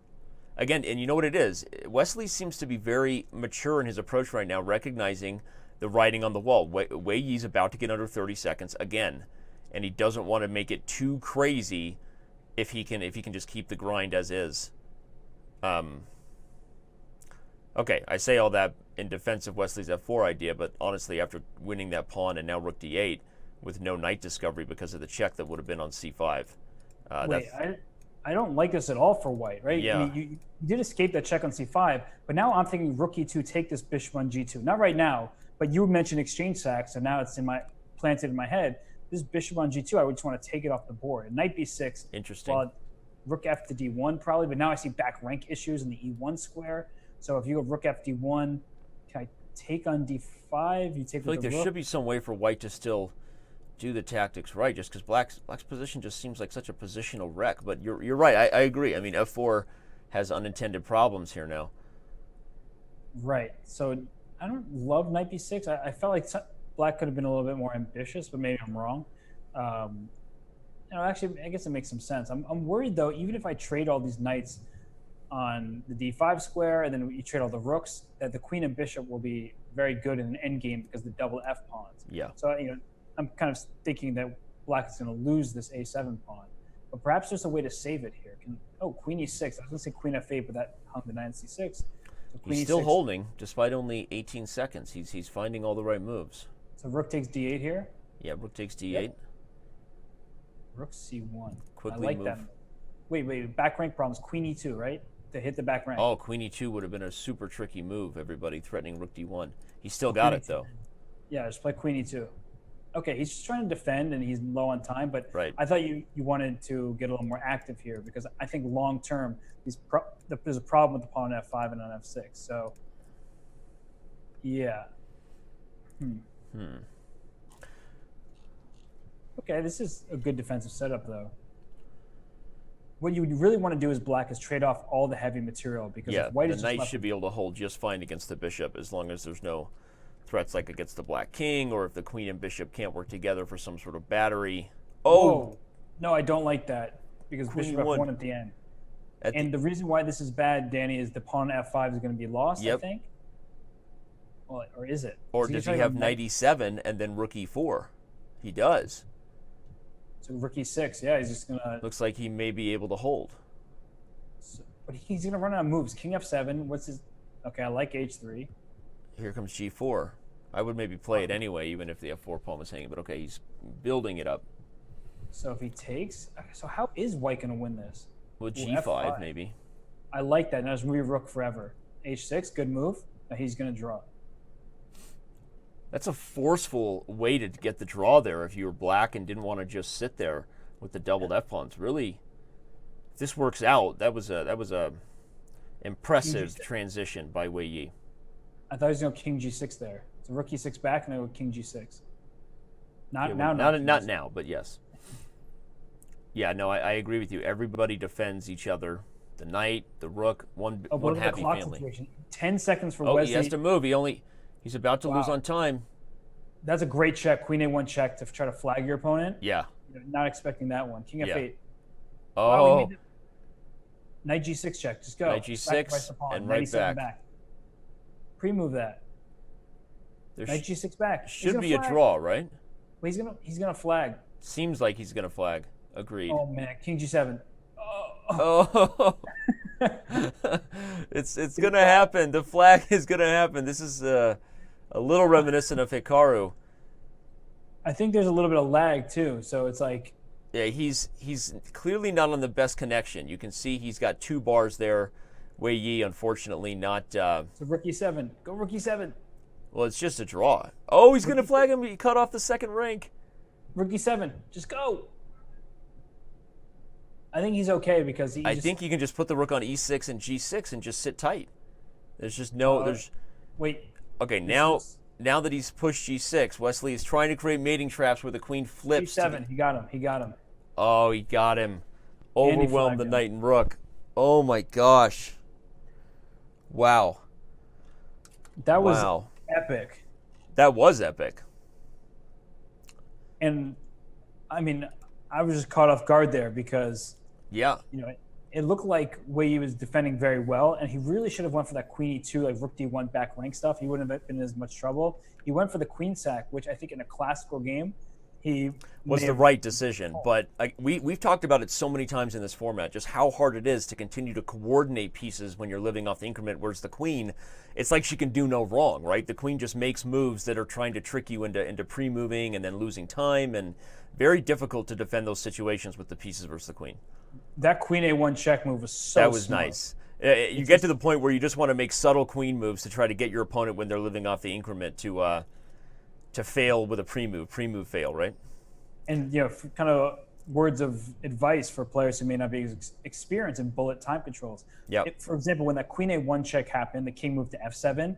A move like queen to b2 is really smart because the opponent may be moving back to that diagonal, thinking you're going to give another check. That's what I was kind of suggesting. Maybe more subtle moves like that. Eventually, it worked out for Wesley, right? But I think the practical takeaway is that with a limited experience in this format, I think sometimes players make the right chess decision. Which we saw Yifan do this against Hikaru with sacking the queen for 2 rooks, right? And you and I sort of said very quickly, like, hey, that's a really tough thing to take on when you're already under 10 seconds, even if it is the right chess decision. Yep. So, okay. Absolutely. Wesley's feeling confident, though. Look at the kitchen, right? he's checking on the cat behind him. Yeah, it all looks good over there. Yeah. And how does his position look, though? From first glance, I think White is in danger of becoming overextended. That's what I see this position with the bishop on b7 hitting the e4 square. Yep. I see the pawn on f4. If you ever go f5 and you permanently give black that e5 square, you're not going to be happy. Loves it. So I'm trying to figure out how black maneuvers here. Bishop f6 comes to mind, but I don't really like putting my bishop on that square. I'd rather have my knight there, and also a bishop on f6 may run into an eventual shot like e5. I guess not for the near future, but all right, he played bishop f6. I guess knight f5 is another option, just gaining more space with your pieces. Can you go bishop d5 as well? Yeah, bishop d5 would be a positional move, everyone, trying to create a little surgical entryway on the light squares over here on the queen side, which is Okay, it's not the flashiest, but Wei Yi decides he likes it as well. I actually really like that move. Yeah. This is going to be a tough thing for Wesley to deal with over here on the c6 square, and the b4 pawn is also potentially weak. Right. And it has a sort of almost Sicilian-like feel to it. Yeah, like a bad knight or for black. Yeah, except there's a pawn on c7 instead of e7. Exactly. So the issue for black is that if you took on d5, you'd have this backwards c6 pawn. You don't get your typical counterplay along the c file. So here, does white just leave the tension, or do you put knight c6 immediately? And he plays knight c6. The point being, if you take on c6, it gets the two bishops, and that could be very problematic. Yep. You hit the rook, and there may even be immediate threats that follow that, Robert, like e5, because the d6 pawn is pinned to the knight. Oh, yeah. So here, rook e8, I guess, makes sense, just to stop e5. Is e5, how many pieces But then b4 is falling. I mean, you're either, aren't you either taking or playing a5 to stop taking on b4? Honestly, I didn't even think about b4. I thought about e5, and then that worried me. Yeah, which is also very strong. You're right. So you might be right, but a5, is a5 being met immediately by e5? That seems scary. Seems tough. Yeah, especially because, as we highlighted, the d pawn is sort of indirectly pinned, everybody, to the undefended knight on d7. But you're right, though. I mean, if you go rook e8, just knight takes b4. I just honestly didn't even see the pawn was hanging. So that looks good for white. This is a potentially big moment, everybody. We just crossed under the 20-minute mark in the 5-minute portion, and Wei Yi has, as they say, to use a term that's overused in chess, he has to stop the bleeding, right? After being up 2.5 to 0.5, for those just joining us, Wesley So has taken the last 4 decisive games, and Wei Yi needs a win. Needs a win like last game. He needs a win. Yep. And that would cut his deficit in half from 2 games to 1. And he's very much in this match. He jumped out to a very impressive start that probably shocked even himself. I don't think Wei Yi, who we talked to Wesley before the match, Wesley remembered 6 games that he played against Wei Yi, I think. And he'd won 2 of those 6, and Wei Yi had never beaten him. So he probably shocked himself, just being like, wow, I'm crushing Wesley So, not crushing, beating him, one of the best players in the world. And now he's settling into the match. He lost a bunch of games. And knight b6. For the first time, he's actually up on time. Wei Yi was ready for this move, immediately captures on b4. He's gobbled up, maybe trades on b7. But the idea, everyone, is that Wesley might have tricks like takes b7, queen takes. You can't just play knight d5, maybe because there's targets on b2. Although, okay, even that feels like it should be pretty dangerous for black to take b2. Whenever you got a king exposed on a diagonal like this, you'd have to watch out for weird tactics along the g1, a7 diagonal. And I'm wondering, when does e5 come in to play? Does you do it now? But I still want to give you a weak pawn to attack. So if I play e5 and you take it, this pawn e5 might be vulnerable. I thought you were going to say, I'm wondering when the alarms will ever stop in New York, and then realize there was no answer. So you moved on. Yeah. Absolutely no answer to that question. We live in a hustling and bustling city out here in New York City. Just gotta kind of hope they're doing their job and everything's all right. Okay, so e5 did happen. Yeah, I like it. I guess I shouldn't be concerned with this pawn e5. I want to play b3 and just put the bishop on b2 and happily secure my extra pawns. Maybe I play king h1. Oh, maybe none of that happens. Wei Yi wants the whole thing. e6. He's just going to take e6 and blow this baby open. I wonder if he is going to take or just leave the weakness. Okay, he does answer that question immediately by capturing. There's no bishop c5 check, because once I take with my knight on c5, I actually we defend everybody queen and protect my knight, my rook on e6, so that doesn't work. So, that actually seems to work out very well, because this bishop on c1 can come out, say, to g5 in the near future. It also can just sit on d2. Perfectly happy on d2, hitting the pawn on a5. It's a position that feels a little anti-Karpovian, right? When you've got the king potentially open to tactics, you've got some pieces undeveloped. So it makes you a little worried in blitz that there's some potential resources for black. But it feels like with accurate play, why shouldn't white just be able to hold on to the healthy pawn? Maybe now you can even play queen e2 just to overprotect. Yeah, queen e2, you hit the rook on e8 and you protect that. Okay, queen e1. Same idea. Spying on the a5 pawn even. So now you take on e8 and take on a5. Interesting. That was really smart. That was sassy. even. It's queen e2 so much more natural because you want to Yeah, get. I would have played queen e2. We both highlighted it. You were saying it, I was highlighting it, but Wei Yi, he takes it to the next level with queen e1. That's actually awesome. Yeah. That is maybe my favorite move of the match thus far, queen e1. Just as smart. You're doing the same thing as queen e2, but you have a new target on the a file. And in doing so, well, that queen's going to remove herself from a5. Then you're going to go a5, a6, and that's a pass pawn out there. Queen f5 can be played. Knight g5 check ideas. Bishop g5 here. Don't play knight g5 check because now after bishop takes g5, g2 is a bit of an issue. So I think bishop g5 just developed that final piece. And now if you take on g5, I'll take with my knight with check. That looks pretty good. What else can you do here? Bishop g5 is what speaks to me. Yeah, bishop g5 makes a lot of sense. I feel like he's probably just double-checking tactics right now. Well, rook takes g2 is a big threat as well. So that's why, like for example, bishop d2, you have wait, rook takes g2 now? Did he just miss this? I was just highlighting rook takes g2. How is it not just crushing? So I think rook g2, king g2, knight king h4. f1, the knight h4, king f1, queen takes f3 check, and then I block with my queen. I don't want to block with my queen, but maybe I have to. I think you might have to. At least you can meet queen h1 with king e2. But from my perspective, and we're going to see that on the board, it seems like such an Wei Yi is shaking his head. It feels like even if he's got a defense that it's sloppy technique to allow such a counter chance, right? So that makes me think that he just missed this idea rather than it being a plan. He completely missed it. I think you have to king. Oh, that can't be good. No Wait way, a second. that's good. Tactics. d4, knight f3, king f2, bishop d4, knight f3, king f1, knight takes h2. Wait a second. Oh, bishop d4 immediately. What a nasty move, and Wesley just smiles and leans back. Oh my gosh. It's so funny when you see top grandmasters just act like little kids. He's just like so happy that he saved that game.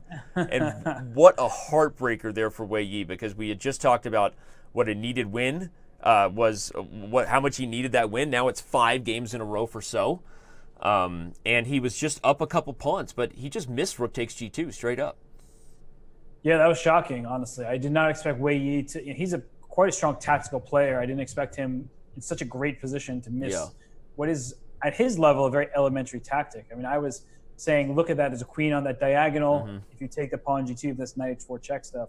And he just really overlooked it. And, well, that bishop d4 check was a beautiful finish. Yeah.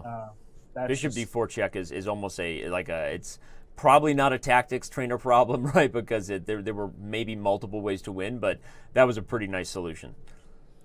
Yeah, that was phenomenal. In fact, you don't see tactics like that frequently where you could just take a knight on f3 with check and for free.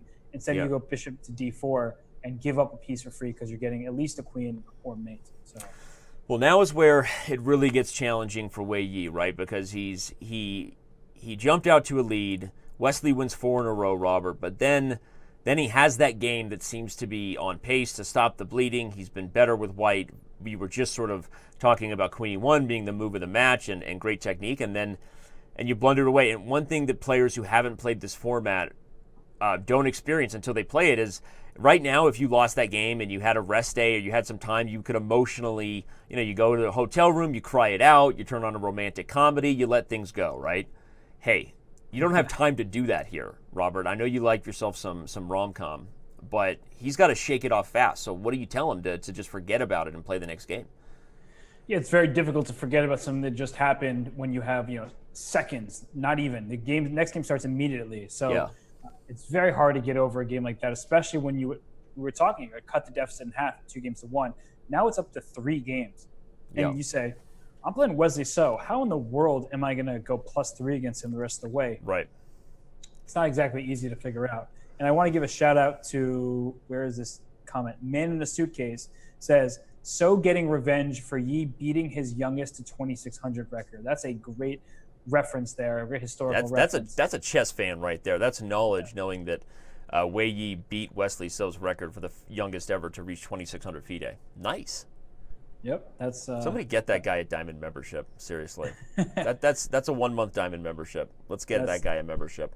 Man in a Suitcase on Twitch. Man in a Suitcase on Twitch. Man in Box. That's the story of my other life. Okay. D5, here we go. Wesley thinking for a rare amount, given the openings that he's played so far, he seems to have been in control, but really took his time there before making that decision. Yep, and he decided to take on d5, which I think black is supposed to. I was going to say bishop b4 or knight takes d5. You can't go pawn takes d5 with move g5 coming to kick your knight out. So bishop b4 is nice in the sense that after d takes e6, do I have bishop takes c3 or do I just probably just castle? You know what would be fun? Yeah, if he he takes c3, but I'm looking at your move castles on the analysis board, and just to show everybody Robert's point, there's just nowhere for this king to go long term, and as the position opens up, you're going to see all kinds of good tactics for black, but maybe Wei Yi gets enough with bishop takes c3, queen takes, and now castling, because you still have a problem with your king on f2. The emperor has no close. You can't take on a1 because e takes f7 check, king takes f7, bishop c4 check. Your king goes on a dark square at bishop a3 check, winning the queen on a1. So don't get greedy. Don't take this rook on a1.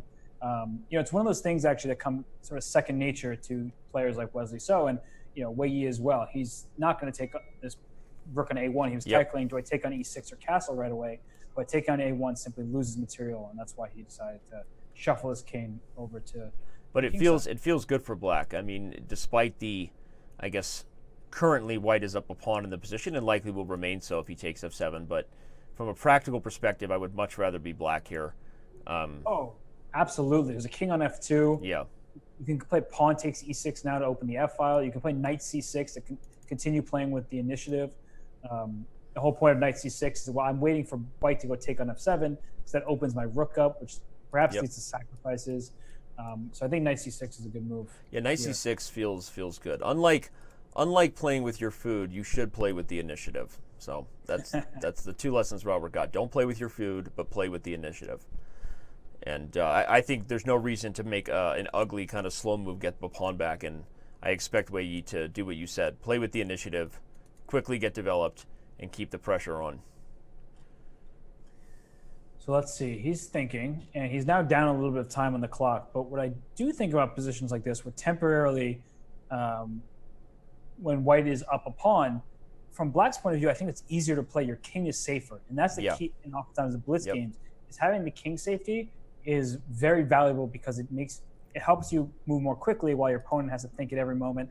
Oh, is knight takes g4 a sacrifice that's going to get me mated or something like that. So knight c6 here, I would have played that a while ago. It might not be the best move. Maybe pawn takes c6 is better. Yeah, I mean, as much as I said, play with the initiative and knight c6 was the way to do it, I was just about to highlight that taking e6 is also playing with the initiative, mainly because of the immediate threat of e5, right, Robert? I mean, when you play e5, you're dislodging the knight, and note that white can't ever capture without immediately devastating discovered checks. So actually taking e6 may have been the most accurate way to keep pressure because of the threat coming now with pawn e5. Yeah, I mean, actually, you might be just right. I'm so in the mood of, like, you just castle to give a pawn. You keep giving that pawn on f7 to allow yourself to take with rook takes f7. But I agree with you, actually, that after pawn e6, here comes e5. Where is white going to go? I would play rook b3 because I need another defender for my king. And by playing rook b3, I'm attacking your queen. Yep. My rook can swing over to the king side. I still don't like my position after rook b3, say queen c7, right? You're still trying to go e5, but he does play rook but b3. He does agree with you, yeah. Yeah, e5's coming very quickly. I'd go king g2 for rook f1. Isn't e5? E5, I wonder if he plans to take it and call black's bluff now. Now that he's gotten the potential development, you might see lines like e5 takes with check, and that feels real good to get a double check, but now what? And suddenly white's pieces are flipping the script over here to the king side. This could actually like backfire quickly if Wei Yi's not careful because of all the lack of development for black's pieces. So I think if e5 comes, I think he just takes it, shockingly. I agree with you now that, I mean, that's some move that I'm not playing very simply because it's double discovered check. That's why, because you're a human being. It's funny. I actually was just reading a chapter in Agard's book, the How to Play Practical Defense, and I remember a comment made that said that today's modern day grandmaster is just much more willing to to just laugh in the face of danger, right? They just don't dismiss variations because of doubled or discovered checks, things that we consider to be the power moves of chess, right? You just can't allow it. And I think engines have taught us to look deeper, and the more people have studied with computers and we see, hey, I can play the most dangerous line here and really challenge my opponent. And that might pay off for Wesley, because now look at the time. And Wei Yi a little irritated that he couldn't just play e5. And anyway, Agard's books are very good, but I remember that point very well, that it's something that comes up a lot, I think, when you see guys like Magnus and Wesley So play chess, That's a great point. And, now he played knight c6, which is a move I wanted to play earlier. The big difference is, didn't White just get the move rook b3 and rook f1 in for Yeah, with Tempe, baby. Yeah, so it's like now your attack is stalled, but I think Black still has very good counterplay here. The material is even. White's real benefit here is having the two bishops, but there's a problem on the f4 square. I can play b5, bishop b7, and you might have some trouble along diagonal. Black's still really looking quite decent here. So now queen d4 sacrifices. But the lack of improvement in the attack just gets me more worried. I love queen d4. I love the bishop coming to b2. Notice he was just, again, laughing in the face of danger of c2. He's feeling his practical pressure right now, Wesley is. I think if queen takes, he'll put the king on g3, and he just sensed his opportunity to kind of turn the initiative around. Very similar to turning the beat around. Turn the beat around. Right. I'm not going to sing that song right. Oh, man, classic. I brought you home with that Gloria Estefan reference. So rook f7. So eventually you want to double rooks in the f file, right? Yep. To hit the f4 Bishop b7, rook f8. But I'm liking Wesley's chances more and more. Whoa. That move surprised me. I thought you were going to f5 to undermine the protection of the knight on d5. Yeah, I agree with you, especially because it's the first time we've seen Wesley go against what I've been sort of appreciating, that he hasn't played the most forcing move and his opponent got under time pressure. That seems like a kind of an easy way to give Black an easy position now with opposite bishops. I'm surprised by that. So h5 gives the king some love. I would take and play bishop d7 and rook c8. Yeah, quickly get the rook to c8. Oh, I didn't like the bishop there. Yeah. I felt like the rook on f7 should swing over to the queen side as well. So maybe it's not a bad move, but I just like, okay, rook c8 here. And from the perspective, again, remember, Wesley has won 5 games in a row, everybody. You would say that even though Wei Yi kind of blew the last one and could have won, at this point, if he just gets a draw and officially stops the bleeding, you're probably happy if you're Wei Yi to kind of get a half a point with Black. Yeah, but this is going to be a very tough save if it's even possible at this point. Really? You think so? Rook d2. Okay, f5 also looks pretty good, but I was going to say rook d2, threatening rook d8 check. I don't understand why this is so hard. I can meet f6 with g6. Oh, okay, rook g6. I guess I feel like maybe this is... White's got a lot of pressure coming with these pawns, but then what? It's opposite bishops, and how am I... So rook c8 check. Oh. Go rook to c5. Just attack the pawns. We do keep the pressure on the pawns, then play king f4. Uh-huh. Continue and attack. Okay, I don't know if I would agree to a draw here. Okay, rook c5, play it. Yeah. Play king f4, you might go g6, but I thought g6 would Yeah, I want to put my bishop on c4, though, where I guard critical squares, play a4. Okay, well, this king is moving up. King h7, bishop c4, h5. I want to sit tight. There you go. The big issue right now is look at his connection, right? Clearly he's got... Oh! I thought that might have been it. He's got 2 seconds now, which means he made that last move with 1 second. If Wei Yi loses this one because of time, oh my gosh. Wow. I'm getting too old for this bleep. Yeah, this is 1.3 seconds left. Now he's going to flag. Oh my gosh, he made it again. He made it again. Now he's got to play a4, but this is where Wesley is shining. Oh, point 2. The lag is so real. The lag is real. The pain is real. Oh my gosh. There it goes. Oh my gosh. He's in a tough spot. Tough spot with his lag, and they get one more 5-minute game. And Wesley, again, very happy, leans back in the chair. This is, for Wei Yi, he just can't spend so much time early on, especially with his lag. I mean, even disregarding the connection for a second, if he was, not even having those kind of difficulties, he's just getting himself a time trouble in an endgame like that. No, I was just about to make the same point, regardless of lag and connections, because Wesley doesn't seem to be on the most rock star 4-bar connection either. I mean, it's bad math, right? You're not playing the odds well when you're putting yourself consistently under 10 seconds, Robert, when the position is still insanely complex. Right. So, and now with only 30 seconds left, we have officially told the players that this will be their final game in the 5-minute portion.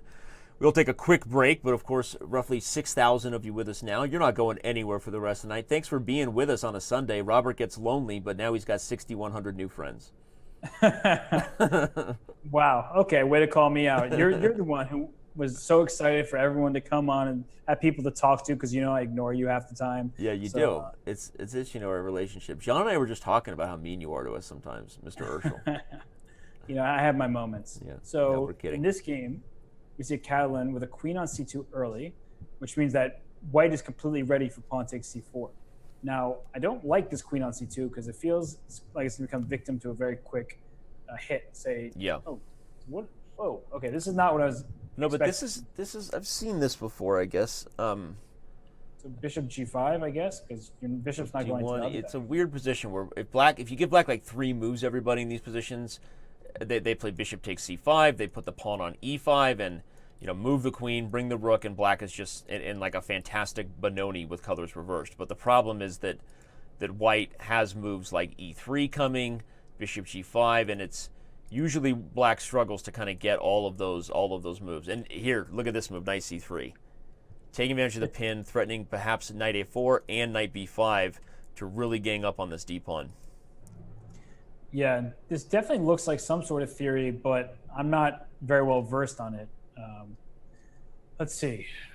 Do I play knight d5? Yeah, knight d5 is interesting. The point, everybody, is that if we go to Chop Town, at the end of these lines, there's discoveries on the queen, combined with the fact that the bishop is loose. Yeah, you can't take on d5 because doesn't knight g5 come in just winning on h7? Oh, yeah. LOL. Sorry, I was focusing on superficial discoveries, everybody, when there's actually a very concrete one. Bob's your uncle. Yep. So, okay, yeah. No, but that knight d5 is interesting. And the funny thing about knight d5, Robert, is if you don't take it, then bishop to g5 is a really strong threat, right? And Wei Yi agrees, but I feel like we've been here before now. We've seen a few games now where he was in position to strike. If he gets this one, would be a huge confidence booster heading into the faster portion. Yep. And he's making a move that seemed to be, well, maybe there was bishop g5 instead of knight d5, but knight d5 to me looked like the move. And I'm somewhat familiar, like I've seen positions like this before, but I don't know the nuances. But I'm trying to figure things out on the fly. But I'm seeing moves like knight d5 should come quite quickly, honestly. It's just one of those moments where you can't or shouldn't spend 39 seconds, let's say, on that single move, because as we've seen game after game, he's getting himself in time trouble and losing in this time crunch. Yeah. Well, right now he's not down too much on time.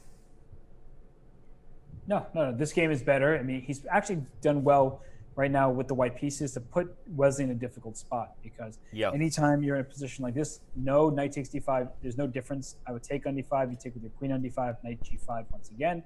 Your pawn on h6 merely means that you gain more pieces for the queen that you will lose, but you're still in a tough way. So here, bishop d6. So now there's a couple options for white to look for b4 expansion, which is a kind of a traditional way to play a reverse or a Benoni structure here. If you can get b4 safely, maybe get threats of b5 to undermine the knight protection.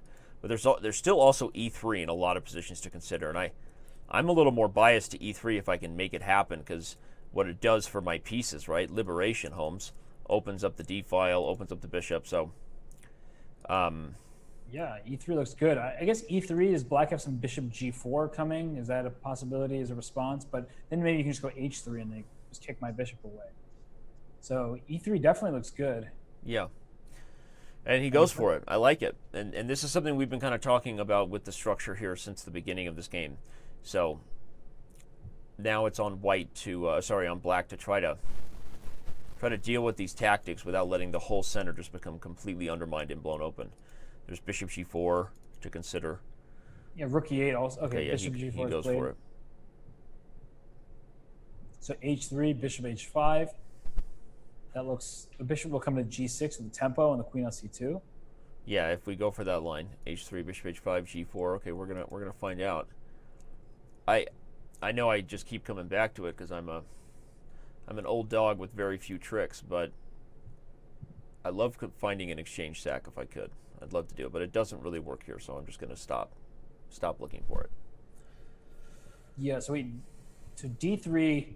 The idea is that if you take on d3, you'll have e4 at some point, right? That's an idea that might be looming for black. But if you go d3, sometimes that pawn gets overextended, and I can move my queen away and then come after it in a few moves. So you have to be very careful before making a move like d3 as black. I think white can play e takes d4 here. Is that possible? You're going to take on f3 first. You could even take with the knight first, though. I mean... Oh. Okay, that's also fair. So e4 is played by white. Interesting. So you get the advantage of cementing your knight for the disadvantage of forget about your pressure on my d-pawn. Right now, that's a forever passer. If the bishop was not on d2, I would have said, let me play bishop takes f3 and then d3 and put my knight on d4. Yeah. But with that bishop on d2, able to kick a knight whenever it comes to d4, that didn't look as... That would have been a very thematic, to steal a word that you love using, the positional sacrifice to put a pony on a dark square. That's educational for those thinking about how a grandmaster like Robert Hess thinks. You tend to be a positional... you're a positional girl in a positional world. Yep. They Knight say, H4, let's go Barbie. I love that. They say, let's go Barbie. You say, let's go Bobby. Let's go, right. Bobby. Come on, Bobby. Let's go party. Put the knight on f5. Let's bring it. Knight takes d5 is a current threat for black, right? Black had another move. There's discoveries because the knight's undefended. And the queen on c2 is a problem with the bishop on h7. So Loose. So knight f5 looks very natural considering what we were just discussing. What else can you do? You can move your queen to b3 maybe? Oh, yeah, he goes for it. Not a bad idea to be a little more patient, I guess. The biggest issue we continue to have with Wei Yi's approach to this point is his time management. Okay, picking it up there, speeding up a little bit. These pawns are weak. Yep, and there's no good knight discovery for this knight on g6. You could take on d5 still to try to unleash your queen to hit h4, but black just, after white just takes the knight, queen takes h4, b7 falls. What would be the idea if you take with the discovery? Whoa, so he was... Oh, he goes knight g6. Huh. So the question is, for white, do you want to take on d6? You go knight takes d6, queen d6, bishop b4. Winning the exchange. I'm very scared once the queen comes to f6, knight takes g2 is coming, e4 is undermined. So I think he makes the right call there, mainly because he just played that move so quickly, Robert. Yes, just put the rook on c1. You've got to play fast. The most critical position has not been had yet as long as the game is still going in an equal sense. And so you need to have time when the critical position arises. Part of that is just experience and trusting your intuition in the format. Whoa, okay, so what's going on here? So now all of a sudden, if white can blockade these pawns, if like this rook could just magically throw itself on e4 in one move. The problem is, rook e1, I'm going e4 myself. Then I'm throwing e3. Nice move, though. That's one way that does it, because e4 is met by rook takes d4, and that pokes at the a-pawn here. I do like that, but h5 still worries me, because after h5, the g4 pawn is much looser. h5, maybe I play g5 and say, come get me. Whoa. No? Okay. E4 is coming. We're going to see what Wesley has in mind. What's the point? Isn't that a free pawn on d4? Yeah, I'm wondering what's the point. Looking at Wesley's face, he must have calculated something, or... No, I think bishop e... So bishop e3... Bishop e3, he wants the battery of the queen and bishop working the diagonals. So rook h1? Rook h1 is actually a surprisingly just like good move, right? Because as passive as a move like that normally is, it just defends everything. Well, I think you had to, right? You can't let that queen go to h2. Oh, of course, yeah. Now that it's there, there's no attack. Yep. At least none that I see. Rook takes a4. It can be white's next move. Yeah, I mean, you want to be careful about b2, because if b2 falls, a3 probably comes with it. So if white's going to play for a win, I wonder if even a more patient approach, Robert, like even queen e2 is a move I want to play, just to guard the c2 square, guard b2. I don't know.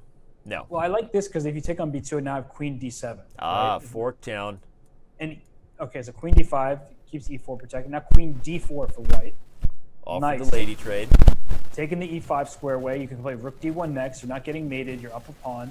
This is a great endgame. But I see the 18.9 seconds left, and I see the lag. Well, not right now, but I've seen lag in previous games. Right now they seem to be on about the same level of connection to our server. But if Wei Yi moves on past this particular match with Wesley, we'll definitely encourage him. Maybe we'll find a time to play the next one while he's in Europe or something. Yep. So bishop c3, play it quickly. There you go. You're threatening rook d4. Just move, Grandmaster, move. Rook d8, rook d7 is also a threat. Fork down on the pawns. Yep. So right now, white is just threatening rook d4. This is terrible. Rook d7 is a threat. Everything's a threat. So I think the game's actually completely lost at this point. Rook d8 check. Okay, king, rerouting the king makes perfect sense. Yeah, I like this. Well. Centralizing. Okay, rook d4 is a move I want to play, but it's smart to be a little more patient. Rook d8 is mate now. Rook d8. Rook d8? Yep. Yeah, Wesley must have missed that. So gf5, gf5.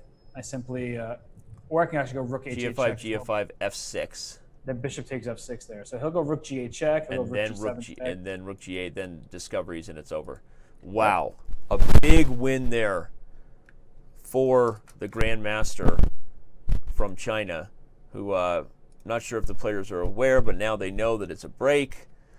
A few minutes for Wesley to think that one over, which he's going to need, because that's a momentum changer, right, Robert? Those are the kind of victories that get you back in a match, especially when you lost such a heartbreaker before, but you don't let it affect you emotionally. You win the next one, and you take it into cut the lead to only 3 games heading into the 3-minute.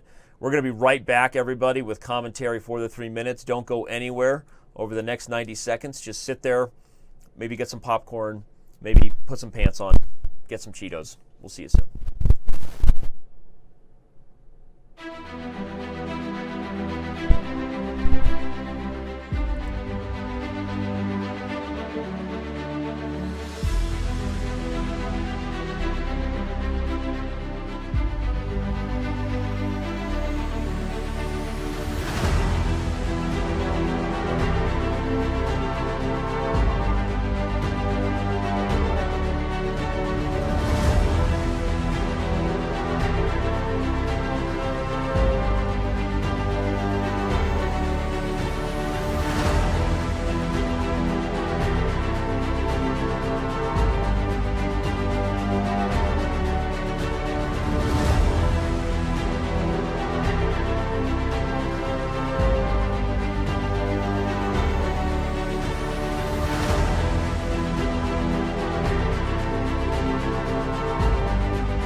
And Wesley is back, sitting in his chair. Wei Yi, not quite yet. The curtain. He's hiding behind the curtain. But Robert, okay, a big win there for Wei Yi to send us into the 3-minute. I think we still have a match in our hands. What are your thoughts on the momentum of things so far? Well, there were 9 straight decisive games to close the 5-minute portion. Which Can't get better than that if you're a fan. Not at all. It was a really awesome way to see. I mean, Wei Yi's been playing well. Wesley So at some points has been so precise, really impressing me with his accurate play. He's just outmaneuvered Wei Yi in some games, and others he's kept the time pressure up, and that's really been telling the tale, I think, so far, is that even though Wei Yi's been outplayed in certain dynamics, he just can't hold what seem like holdable positions because he's getting down to under 10 seconds left. And more importantly than the 10 seconds is in critical moments, or not even critical moments, he's spending 30 seconds on a move that should be played quite quick. And it felt like almost like right when you and I were talking about that, where he crossed under the minute mark and we said, you just have to move, trust your intuition, and we really liked this move, rook A to C1. It almost felt like he got a little bit of a feeling of exactly what we're talking about, right? That he didn't need to sit there and try to win the game right then. He needed to play quickly and give himself a chance later on, right? You think that's a fair thing to say, that it feels like he adjusted there in those last couple of games? Oh, for sure. And he played a really nice game there in the last round. And the reason why is you made that comment. The best thing about some of the moves he made was that he made them quickly. Yeah. And in that position, he ended up playing, rook c4, which is a very nice defensive resource, and played it quickly. Wesley overpressed when e4, lost the d pawn, and then from there it was all Wei Yi. And I think what he's doing in this game is also very good. He spent only 10 seconds to Wesley is now 25. But more importantly, he's getting a position that's very double-edged and playing quickly. So I think when you get a position like this, just making moves fast can often be more important than playing the single best move. So after b3, let's see, what would you do here? Okay, took on b3, he's entering this line. Yep. I'm not a big fan of this from the black side because I think that with the rook staring down at the a7 pawn, there's such a clear counterplay for white. I wouldn't even necessarily win the pawn back immediately by trying to go after the knight in c6 and pawn a7. I'd play moves like knight bd2 or bishop b2, rook f to c1. Bishop d2 makes perfect sense as well. It stops a5 from being an easy option. Now after knight e5 for white, you can take on e5 back and play bishop a5 to hit the c7 pawn. So some very good things here in white's position. I think black is not doing too terribly yet, but I'm just always worried about the backward pawns. That's the real downside of playing like b5. Bishop b7 is nice because if you like queen takes b5, then black has moves like knight takes d4 with discoveries in the queen. So interesting dynamic thus far. Wesley a little bit ahead in the clock, which I think is important. I was just about to say White's about to get a little bit ahead, but it does feel like both players were aware of the transition. Not to say that they weren't aware, but they both have been playing a little faster here to start this one compared to the previous game. So. Yep. So now white's attacking c6, and if you move your knight away, I'm going to take on b7. So for example, knight b4. I played bishop takes b7, rook takes b7, bishop takes b4, bishop takes b4, throw in knight d3, then take on a6, things like that.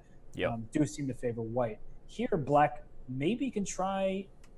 Does it work? I want to play a move like b4.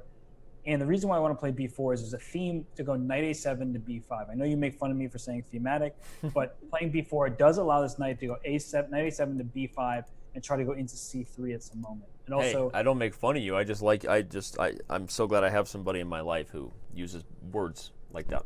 So, just trying to teach something every now and then. And speaking of thematic, I did see Yasser Seirawan. That's Grandmaster and many-time U.S. champion Yasser Seirawan. The man himself up way past his bedtime. That's true, actually. I didn't even think about that. Well, we love the Yaz. We love all the coverage of Beal, by the way. If you haven't been watching the Chess Broad channel, it's been pretty good stuff watching Yasser Seirawan break down the Beal games every day. So nearly 6,000 of you with us. Thanks for being here. Reminder that any donations, cheers, bits, or otherwise, all go directly to the players. We see we've increased the prize fund by about 44 big ones throughout this match. That's enough for Wesley to go get himself a Jimmy John's sandwich, so that's cool. You don't have Jimmy John's in New York, though, for you, Robert. No, Jimmy John's is not a popular New York thing. And wait, what just happened? Did Wei Yi blunder a pawn somehow? Oh, if a takes b5, bishop c6, knight e5. And that's not going to be fun for Wei Yi. So after bishop takes c6, you might just bite the bullet and play queen c8 because you really don't want to allow that knight to jump to the c6 square so quickly. Okay, this is... He's going for it, which means, like you said, problems. Really bad. So rook b6, knight takes e7, queen e7. I really don't like this. Rook a7, then bishop a5 to follow. I think you're just losing the c-pawn. So. Yeah, a lot of things falling here. This is really, really not looking good. Let's see. So rook a7. So what can black even do here? The good news is the light squares are a bit weak. So if my queen can go, let's say queen d7, d. Okay, well, with the knight on e8, it doesn't matter. But I was going to say queen d7 to d5. Should I go knight e4? Things like that. Nice move there. One of the funny things about the bishop coming to b4 is it doesn't even matter if you move your queen.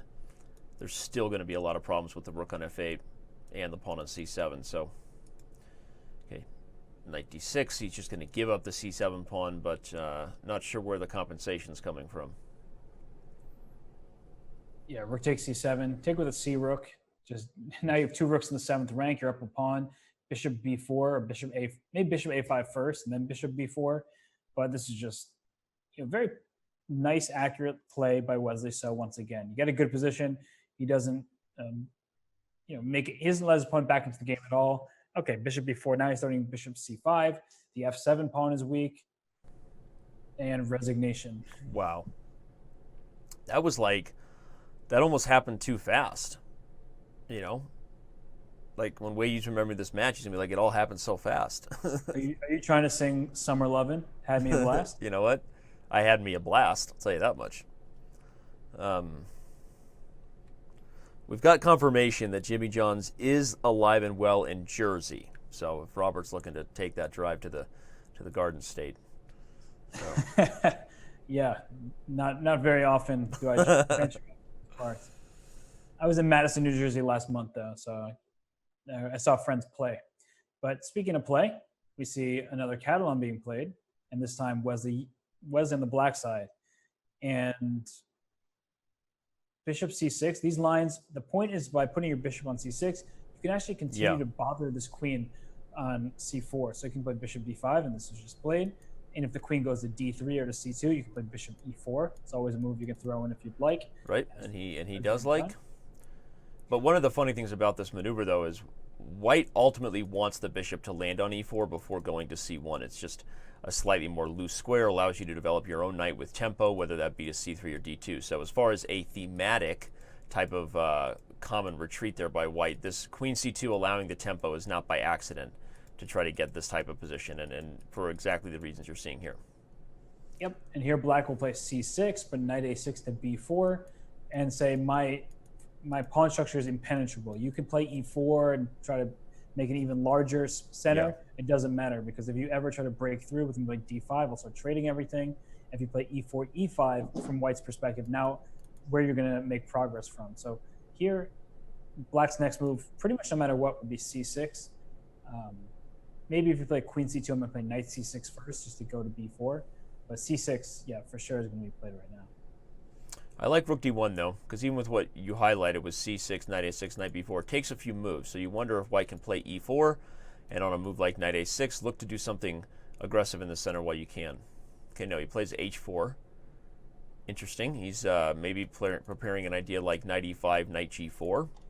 Kind of a bluff at a Kingside attack, some sort of pressure over there.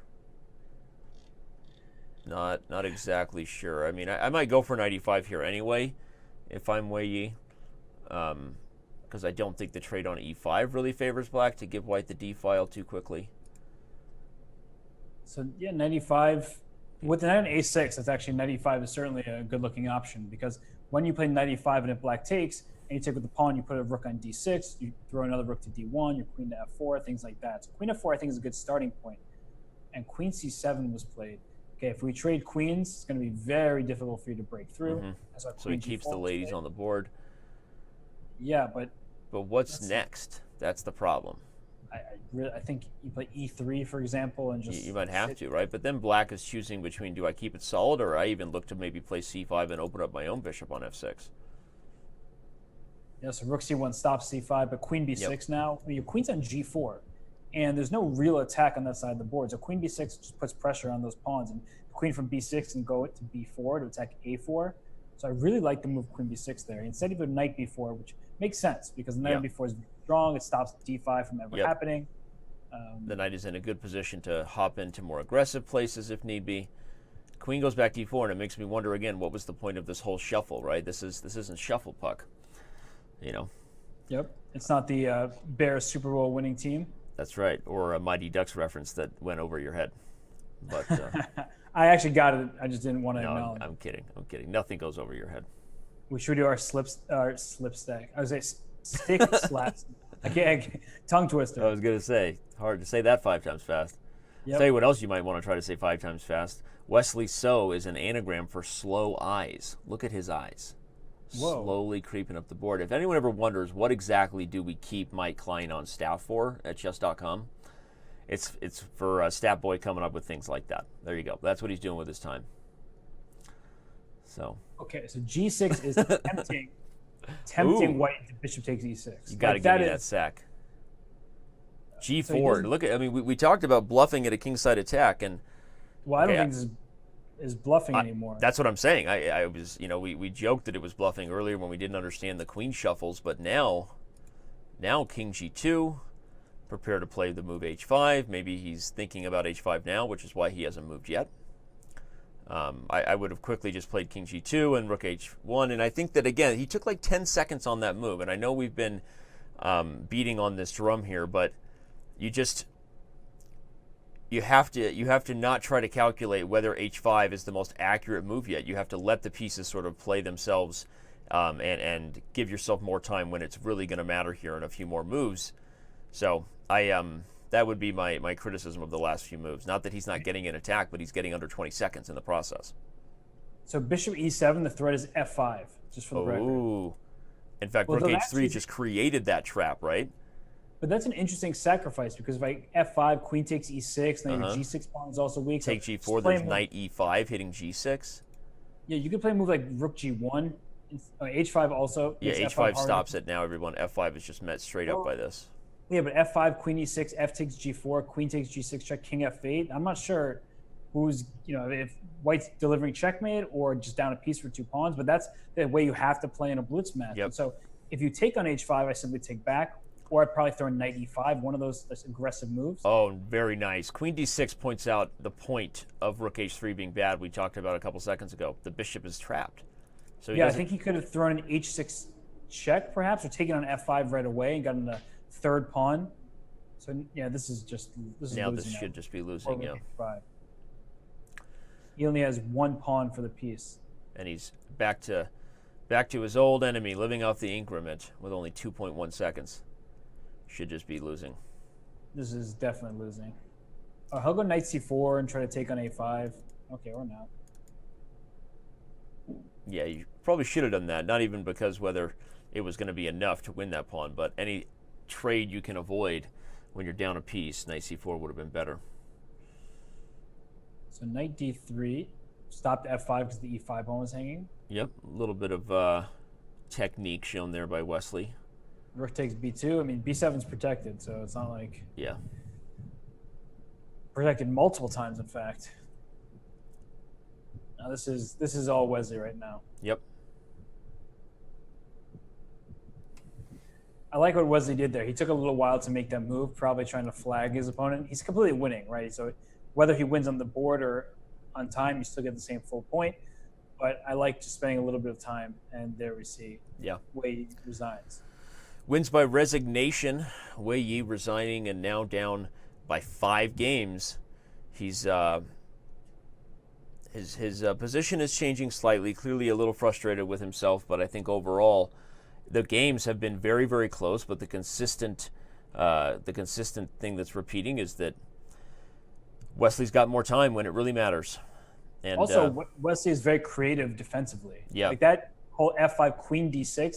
I saw f5 coming. I saw a queen on e4, bishop on g4 that couldn't move. I'm seeing f5, but what I wasn't quite seeing was, well, if I sacrifice on e6, how do I safeguard my king? And queen d6 was a really nice way of doing so, because you could have taken on g4 and it got crazy, and that's not the craziness that Wesley wanted. He said, maybe you'll get 3 pawns for the piece, but I'll be able to manage that. So Wesley So, his resourcefulness is very obvious and impressive. Reminder to all 6,000 plus of you what you're watching. It's the 2018 Speed Chess Championship. Thank you to all of our subscribers, all those who've donated. We see all of you, not giving everyone a shout out, really focusing on the chess during these big events, but we really do appreciate all the support. I see Abacus Finch, one of my favorite Diamond members and subscribers in the Chess TV and Twitch chat. Just want to let everyone know we love you, we're following you. And if you want to follow the whole event as we see this next game going, make sure you tweet or follow the hashtag SpeedChess on Twitter. See what everybody's talking about throughout the next several months as we get closer to crowning our next Speed Chess champion. And there we go. We see this next game rolling on there to the left. But go ahead and search the hashtag SpeedChess and get involved. I'm not going to search the hashtag, but Why aren't you? I am going to talk about hashtag chess right here. You will go to sleep, or I will put you to sleep. Okay, you're in my world now, Bobby Hess. No, Wei Yi played this early e5. And in fact, typically you don't play e5 so quickly. You wait for it. You make a move like back on move 10. You make a move like a4. I'm looking at it. He broke through with e5 very quickly, and that, at least according to topical lines, it gives white an advantage because you can play f4, and this is exactly what just happened. And for black, if you don't take on c3, well, then white has tremendous space. Yep. If you do take on c3 and play, I don't even know what you like play. You can play bishop e6 to try to get c4. So white should respond with bishop e3 here after the check. Just trade bishops. Yeah. I would just trade off those bishops, say I have a huge spatial advantage. Okay, the c4 square is not that big a deal. So maybe Wesley's thinking what happens to king h1, but then bishop e6 seems like a tempo gaining move. So yeah, it's straightforward here for white. And again, it feels like Wesley is, we predicted these guys would not be afraid to play their favorite openings and really try for edges. None of this bullet b3, g3 Hikaru stuff, right? These guys are playing main line openings. But it feels like the last several games, Wesley has gotten better positions out of the opening, even more than he was to start. So what's going on here? Yeah, this trade on d4. Now, white is in perfect time here, and you see the power of the centralized pawns. Well, at queen f2, I guess you take with the king on f2. You can take with the rook and try to take over the d file, but somehow I'm not a big fan of the queen trade. Okay, I don't like this way to trade for black either, because what are the queen d4, rook d4, because now knight the d file is going to fall for white. Yeah. Well, queen takes d4, rook d4, knight b5 just seems annoying for black, because you have to move your rook back to d7, I think, and then I go e5, and so if you go c6, I have the d6 square. So I don't like what either side did there. Yeah. I didn't like the trade on f2, because I thought black should take there, and yes, white's slightly better, but I think you have more of an advantage with the queens on the board, because the queen on d4 actually was a quick target. You play rook d1 with tempo, you play e5, play knight e4, go over the f6 square. The king is unsafe on the king's side. Now, for black, play rook c4, because rook d7 looks bad, really passive, so rook c4. And I guess the point is the d file isn't anything. You play rook d1, I was a bishop g4. But I'm thinking maybe just rook ac1 and rook ac1. Look to me to move like if you attack the knight, I'll come into one of these squares, maybe even d6, and kind of reinforce the outpost eventually with e5. Okay, rook fc1, but I agree with everything you just said, and your analysis was amazing, and I think it's instructive to highlight for the fans that the main reason Robert didn't like queen f2 is because if you keep the queens on the board, that's your best chance at using your space advantage for white in the attack. So strange by Wesley, and then strange by Wei Yi, and still feels like white's got an edge, but I agree that the chances of using the space advantage you gained have really gone away for white. And the danger for white, right, Robert, is that if you get nothing at all, then black's 3-on-2 actually becomes the better pawn majority than white's 4-on-3, right? Yep. So he took on c1, which I don't know how I feel about that. But did he really have a choice? I thought I could have rook b4 potentially, that way to meet b3. But to me, this is getting closer to the position that I'm thinking Wei Yi, if you're black, is, okay, play a4 now, you're going to play bishop e6, if you can get knight d7, and try to use your 3-on-2, and it just feels like we're headed more and more to a position where, yes, okay, white is objectively still better here, the knight on d6 is very strong, you should play e5, but I just don't see a lot of, I don't feel like white got as much as he could have from that middle game. I like bishop e6, now knight d7, so I can get b5, can I do this? Yep. Maybe king f8, king e7 instead? Okay, I mean, yeah, I don't like the pawn a4. That's the one thing that's keeping me from feeling like black is fully equalized. Yeah. So, okay, it takes on c8. Now rook a5. Rook a5, I'd have to play bishop b3 likely. I don't really want to play b5 just yet, right? Yeah, I'm trying to go rook a5 to a7, but maybe you do go bishop b3, b5, and then you're okay because your rook is on c8. But I like this move, b6. He's going to get b6. He'll play c5, get bishop to b3. Kind of slowly working his way out. I'm liking Wei Yi's defense more and more. Not liking his clock situation, though. Right. So bishop b5, I guess the issue is once these rooks get traded, there's no way to get to the a pawn because your king has nowhere to run to. What I would try to do as white is take it on d3, bring my king to c3, and then try to, and you have to figure out the exact precise way of doing this. But try to maybe trade bishops. Bishop b3, king d3 now. Mm-hmm. So what happens if bishop c4 looks like a threat? So now bishop c4, you go bishop d1. You have to run away. Avoid the bishop's trade there. Yeah, this is actually a very instructive endgame. Yeah, it is.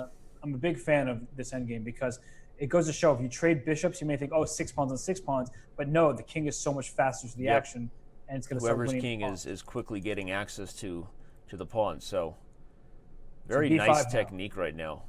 Well, I think I think Wei Yi's fine, but I think that Wesley is creating constant threats of transitioning into the king and pawn ending, as we said, with the bishop trade. Now he's kind of poking at these pawns and bringing them forward so they're all on light squares, which, okay, in a time scramble, that could matter eventually. Actually, this seems like it matters a lot. Yeah, because these pawns have been, and again, that's very like, as we said, the nagging style of every chess mom / Wesley So. He's sort of just poking and prodding. He really induced black to push these pawns against his will, and in time, and even if best play is still a draw, this is going to be super hard to defend when white has so many targets. It's winning now. Yeah, it looks like it is winning now. Bishop to g8. Bishop f7. Bishop f7. I was going to say play bishop g8 first and then e6, but okay. And he did it. Yeah, I think whatever for kicks and gigs, but you're right. Bishop f7 was probably winning as well. Yeah, now king c5. Because now you can king c5. You can also take here, and it's just this is principle of two weaknesses too. If you want to back up this video and see an instructive endgame, look at how Wesley So just kind of poked at the board, induced weaknesses on light squares for the bishop, and eventually black just couldn't hold. Yep. So this is all going right for Wesley So, despite sacrificing the lead early in the match. I mean, he's now 2 games. He hasn't lost since. Oh no, he has. He has lost once since. Yes. But you wouldn't expect that he was ever down in this match, considering the score. Yeah. And 9.5 to 3.5. And I am very curious to ask Wei Yi after the match, just, was he, what it feels like to play someone like Wesley So game after game. Of course, he has over the board experience against all the best players in the world. And you see Yasser Serwan in the chat say, very impressive play by Wesley. Big applause. I totally agree. Just very accurate endgame technique there. Yep. And, well, now we see another sort of London type system going on. So what is Wei Yi going to do on the white side of this? Is he going to play queen f3 and then go to queen h3? I think he might do that here. Okay, so he puts knight to f3. And, going for the casual setup. At least he's playing very quickly. He's actually up 20 plus seconds right now. Yeah. And that might be the first time we've seen this, where he's gotten ahead on the clock so early. He can just play very simple moves. He can castle here, go bishop c2. He can play queen b1 to eye at the... I like h4, though. Yeah. Go for it, baby. He's trying to fight. Aggressive chess. It's really not easy to play these positions. It really isn't. I get so afraid of playing these types of positions as black. I avoid pushing my pawn to d5 and relinquishing the e5 square against any London I face. Yep. And so after h4, another think by Wesley. So finally we see... Yeah, this may be a well that Wei Yi comes back to, dipping into this water. Because if he can get positions like this, I mean, easier to play quickly, intuitively. Okay, so knight e4 is a very important defensive shot for everyone if you're playing black in these positions, not just because it blocks the bishop, but also prepares moves like f6 at some point to kick the knight from e5 and start to defend. But, okay, so now, what are white's options here? You're already thinking there's going to be lines where you could just make a whole bunch of trades if you can foresee a positional edge at the end of it. Meaning if you could somehow take and double the pawns and trade on c6 and on d6, you might be okay. But you have to watch out for moves like knight takes c6 constantly being met like by bishop takes f4, intermezzo. And, okay, so he plays queen c2 instead to kind of build up. I like it. So something looks weird. Yeah, anytime I see a bishop on d6 and queen on c7, so such that knight takes c6 isn't a direct threat, I didn't like the move order here. I thought black should take it on d4 first. And the reason why is if after c takes d4, you went c takes d4, I could have thrown a check on the diagonal. If you played e takes d4, now f6 would have been much more powerful. Because here, e takes f4, you take on c6. So e takes f4, I think you have to take with the queen on c6. Yeah, to protect the pawn, for sure. I take on e4, right. So I think that Wei Yi is better here. Now you can take on c5 maybe. Oh, that's really nice because you can't take with the knight because h7 falls. Exactly, and you can't take with the queen because this hangs. And some of the positions that white is aiming for everybody, it may just be like good knight versus bad bishop type of stuff if white can get control of the dark squares. Yep. So I like the way that he's transitioned this. And again, the time has been a breath of fresh air if you're in Wei Yi's camp. He's not actually, probably not going to be the first one who crosses under a minute here. He shouldn't be, not with this great position that he has and the fact that he's up a pawn. So how does black even continue? Because if you play bishop d7, I can simply just continue with castle or rook to d1 or something like that. Yeah. As the pawn at c5 is still not possible to be captured. Oh, f5. I'd go b4 immediately. Yeah. This is play b4, then eliminate this knight, put a pony on e5, and go to sleep. Yep. Yeah. That was, this is so far very, very nice. Now you can even play g3 here. I guess the point is b6 is coming. Okay. Yeah, definitely that's play nice. 95. Yeah, okay, 95, yeah. This is like black's worst nightmare. We have this a is knight on an outpost dark square Yep. versus just castle. Yep. And we foreshadowed it because it's a common transition for white in these London turned into kind of a stonewall structure, everybody, for white to kind of see the big picture and look for these types of opportunities to get good knight versus bad bishop. You could even play king of 2 here and sack the exchange. You would do that. I would do that, which would be unnecessary. You're right. But I kind of like it, though. It could be sassy, you know. Okay, you can also just play rook h3. I think the main issue I have with my king f2 move is after trade f1, black's going to play b6, and I don't like the position becoming open. Right. So yeah. So I would play rook h3, knight h5, then queen d, rook g1. You know what he wants? He wants king f2 with tempo, and then g4. H5. The pain is real. So g3 here is a must, I feel like. Is it? Well, if you play queen d2, I'll definitely go b6. I know, but I want g4. I want it all. But g4 opens the rook. I like it. Me and Wei Yi, we're connected right now. G4. Okay. So G4. I just go pawn takes g4. G4. G4. G4 is terrible. I take with my pawn on g4. LOLs. I love how excited you are about it, though. I know, I love it. I love it anyway. Now, of course, as I say this, remember, the moment your moves start aligning with Danny Wrench predictions, this is generally not the positive trend for your chess. Losing for white. Losing for white. Knight takes f4. Knight takes f4, undermines e5. Wei Yi, why would you go for g4? Well, now it's actually okay. Bishop c2. Yeah, no. Did Wesley just... No, actually, bishop c2 is still knight takes f4. So queen e3, I guess, the only way. Okay, now knight takes f4 is just crushed. Knight takes f4 is coming. He doesn't see it. Both of them are missing knight takes f4. Yeah. Knight takes f4 is just, now you cannot miss it. Isn't it so funny when you have mutual blindness by two players? Yeah. Neither of them see the same blunder. He still doesn't play the right move. This is awesome. It is hilarious. Knight takes f4 was resigns on the spot. So he'll still play knight f4 now. Oh, he found... It's so funny. I mean, chess like the vibes that people get on when their brains are calculating. Mutual blindness is a real thing in chess games where just neither player sees the same idea. Yep.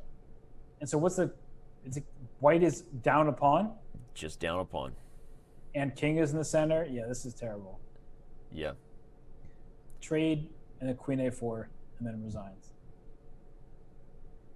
If he resigns now, oh, he lost on time.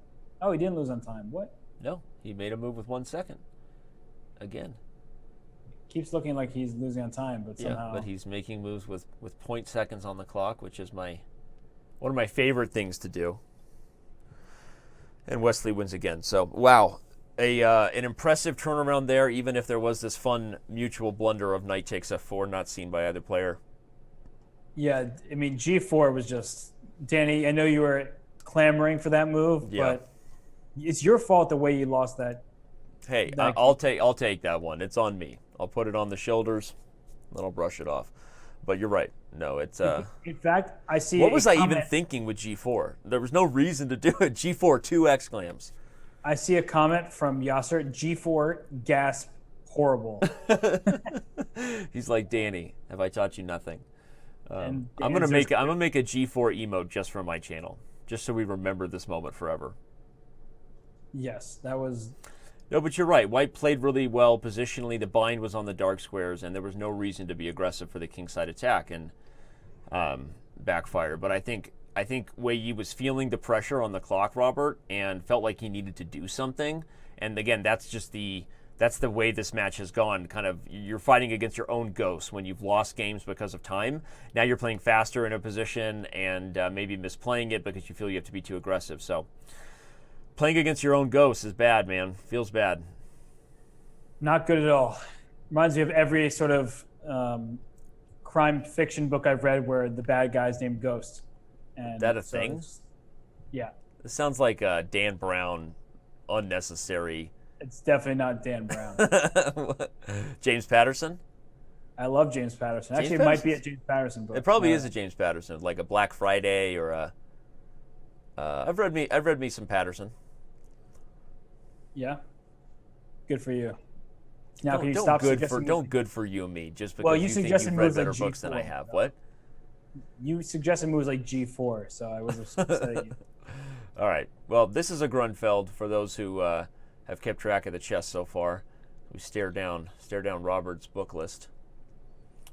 I know what Robert Hess's favorite book is. You do or do not? Holy Elf. Holly Elf. I see you. They want shout out Danny. Say my name. I see you. J.D. Bryant, international master in the Chess TV chat, says he feels like Wei Yi is going to win this game. So we'll see.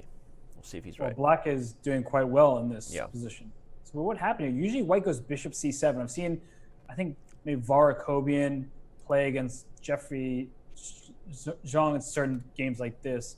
And usually White plays his Bishop on C7 and has control over the C file. So what happened here? Somehow this did not go right for White because you don't want to take on C1 with the king and cede control over the C file. So everything going well for Wei Yi here. Yep. So just go Bishop E6 back. Yeah, and usually this isn't a bad thing, everyone, when you can induce this pawn to push without immediate follow-ups. Usually White wants to be creating E5 or D5, and because the moment this happens, the moment there are vulnerable targets in the center, like the D pawn, things like either the knight or the rook coming to C4. So inducing E4 and then going here is, again, not an accident. Although, okay, rook C1 is slightly irritating. I guess B5 holds things down just fine. Yeah, and there's also nothing is really under attack, right? So I can even play like King F8 and just hold my knight on A5 to protect C4. But yeah, B5. Yeah, okay, we like it. Makes sense. The thing is, what's good about B5 here is, well, you have the 2-on-1 majority on that side of the board, but you're also not as worried about your pawn becoming a weakness as in the Catalan, say. Here, Rook D8 seems to make sense because you're going to something's happening on the C4 square, so you might as well go after the D4 square. So I think Rook D8 is okay. Maybe Rook D8 will go D5. Rook D8, you said D5? Yeah. Ooh. Yeah, so he takes it instead. F6. Now he's going to try to improve the position of the king. King F7, perhaps. He's going to hope that his knight is better than that bishop, but that bishop looks really good right now. Yeah. King F7 was a good move. That was a good recommendation. So now maybe... This is how the Grunfeld does well when it does well, right? Just the center has gone nowhere for White. Black has the long-term advantage of the 2 versus 1 pawns over here, everybody, and hopes to create a passer that means something. So now even Rook A6. Yeah, this feels good. Feels good for Wei Yi. It does? J.D. Bryant calling it. John Daniel Bryant. Well, I guess you are throwing to take on D3. So maybe So I don't like Rook C2. I thought Rook B... No, A2 was hanging. Yeah. I don't know. I thought maybe I'd go Rook B1 to anticipate a bishop trade, but neither side is trading on D3 quite yet. I think Black is better here, though. Because bishop takes D3 followed by knight C4 is extremely annoying right now. So he went Rook B2. So his idea is to stop bishop B3 with the pawn on B5 hanging. Okay, Rook C6 makes sense. But yeah, nice patient approach. You can play A6 even if you need to deal with tactics here. Other than time, this is the kind of game that it's Wei Yi's to get. So trades, he's probably going to just play A6. Now he might be looking to infiltrate quickly on the C file, flip over to the G file. Yep. Okay, I like Rook C1. No. Okay. Why? Oh, you know what was interesting is maybe there was a threat that you couldn't play Rook C2 because knight E5 check went to a winning king and pawn ending. Yeah. So this is actually really bad for White now. I would want knight E3 instead of A5. Because the point of knight A3 is to stop the rook coming to the C file, try to go B4 myself. So now playing knight A3 followed by B4. Yeah, I like it. Knight A3 also stops the move bishop C1, by the way. Okay, he goes for the rook ending, which is also not as bad. I mean, okay, I don't know that that really helps his winning chances anymore, though. I do like your knight a3 better, but I was thinking if you can take with the pawn, you've made these pawns sort of stuck and backward. This isn't that easy for white to defend this rook ending. Right. So I wonder if you trade on c2, I guess that's going to be bad for white. But I'm just wondering at what moment, you can potentially trade. So exactly, so king c5 welcomes rook c2 with king b6. If you trade on c6, you're going to have a problem in this endgame, I feel like. Yeah, white should be losing just based on the 2-on-1, and black's king will get to c5. Oh, okay. Well, Wesley's going to put that to the test. King and pawn ending time. Here we go. Get your notebooks out. No, king c5 will go f4. Wait, yeah, I think f4, right? Just to create a pass pawn for himself. But you can leave it. Leave it and play b4. I was going to say play b4, let him take. Okay, never. You have to be careful because you don't want to be stuck in Zugwang, but you're not that worried about the pawns. All you really want is the ability to eventually win on the king side here, which is what he's trying to do. h6 and g5 was probably met by f5, though. That's the problem. Oh, wow. So here we go. This is what I was saying, is this is not exactly a threat to take, because now you go back to f7 and e6, and yeah, you can't go to h6. And king h6 is just too asking far to lose. So probably this game's going to end in a draw. So what? Yeah, like you said, what black wanted was f takes e5, Yep. and then king e6, and so Wesley offered a draw. Yeah, I think that was the best that black could get there in the king, which is disappointing for Wei Yi because it makes you realize knight e5 was definitely not as good as you're playing with knight a3. So. Yeah, I just was trying not to trade pieces. When I feel like I have an initiative going and I'm trying to take over an open file, I just want to play knight a3, b4, and go for rook c3 check. But credit to Wesley So, who found that was a draw like instantly. He didn't even. We were like, oh wait, rook trades, that might be bad. He's like, nope, I'm gonna trade those off right away, and I'm gonna make a draw with no problem. So that ends the 13 decisive games in a row that we had seen to that point. There you go. And we're back to the theory that we've seen. But before, remember, this was Wesley So playing the white side.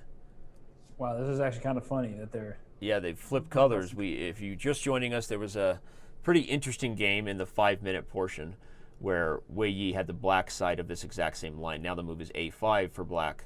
And the point is that knight takes c6 is not threatening to win a piece.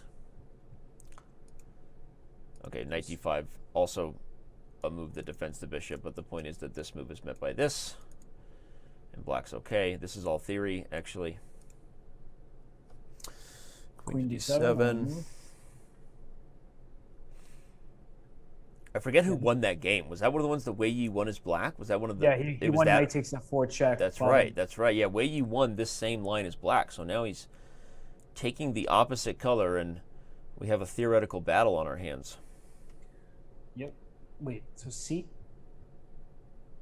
No, that doesn't work. I forget that you're down a piece as black. So I'm like, oh, I'm trying to go c3 and just play as if nothing's happened. But I probably should try to get my piece back. So maybe just pawn takes c6. You'll take on c4. That looks kind of weird. You could. Is this how Nakamura beat Giri? I think he went like...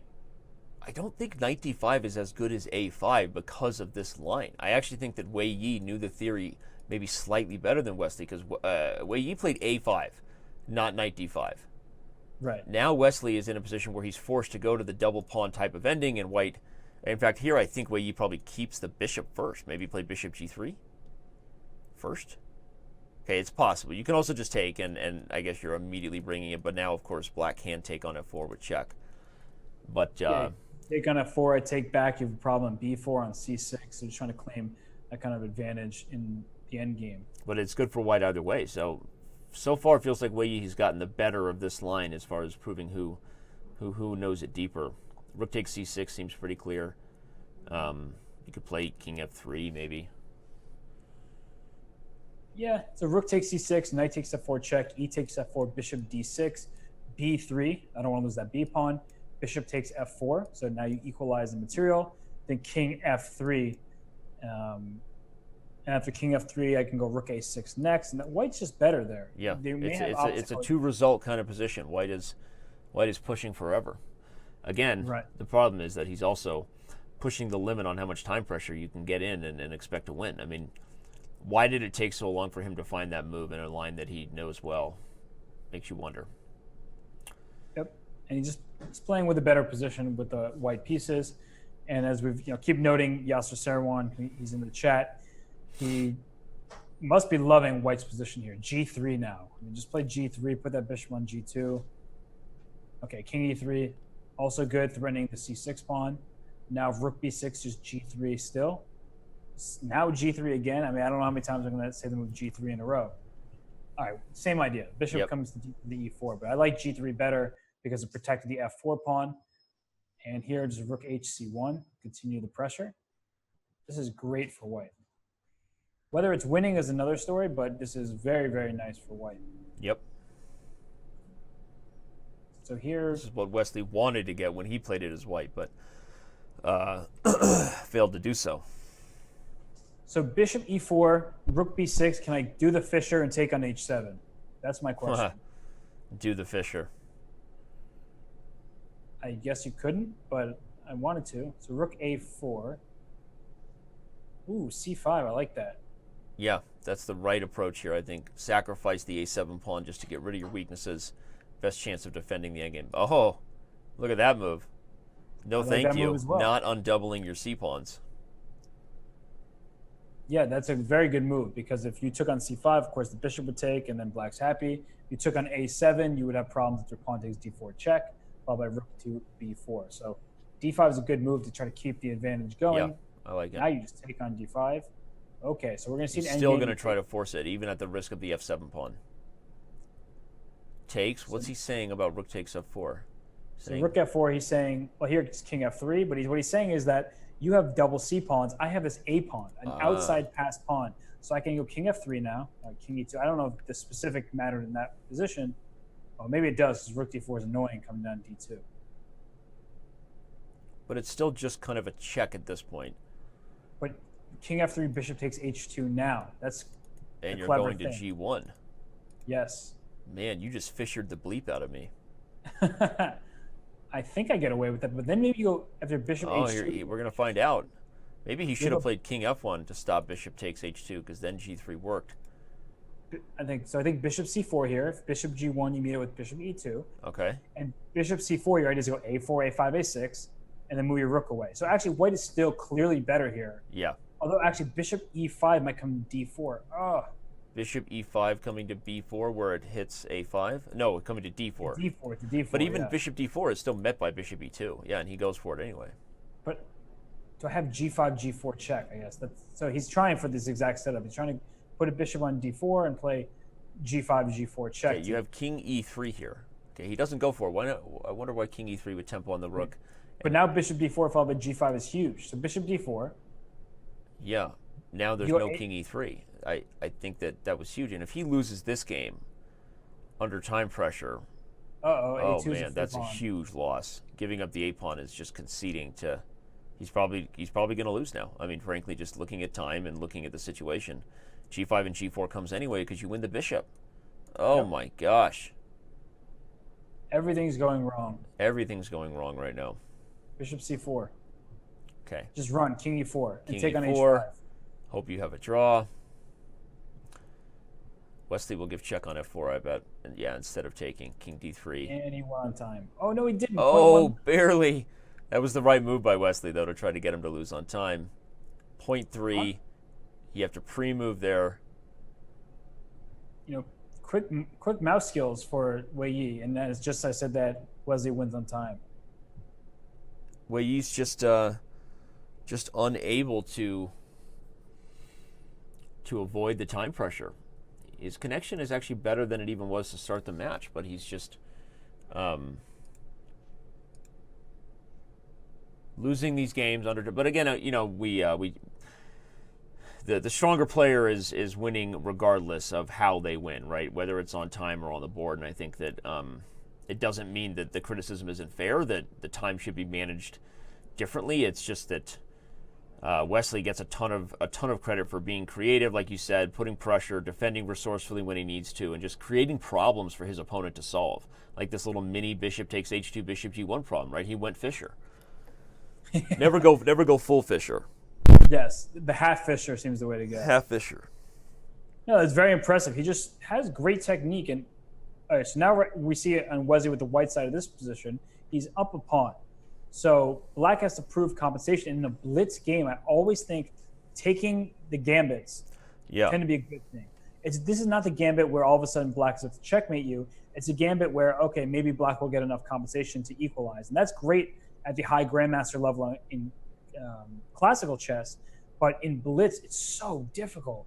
And so I think that this is a very good choice by Wesley, something that he likely would not play in a classical game because, as I mentioned, with computer analysis and backing, I'm sure that black has great play here. But right now, not looking so hot. Yeah, no, you're right. And we have questions being asked whether this is book. It is book, but again, it may not necessarily be the best book to choose in this format. So, yes, there's some questions in the Twitch chat, and I shout out to Maynard Monkey who answered it. You do get time back for lag.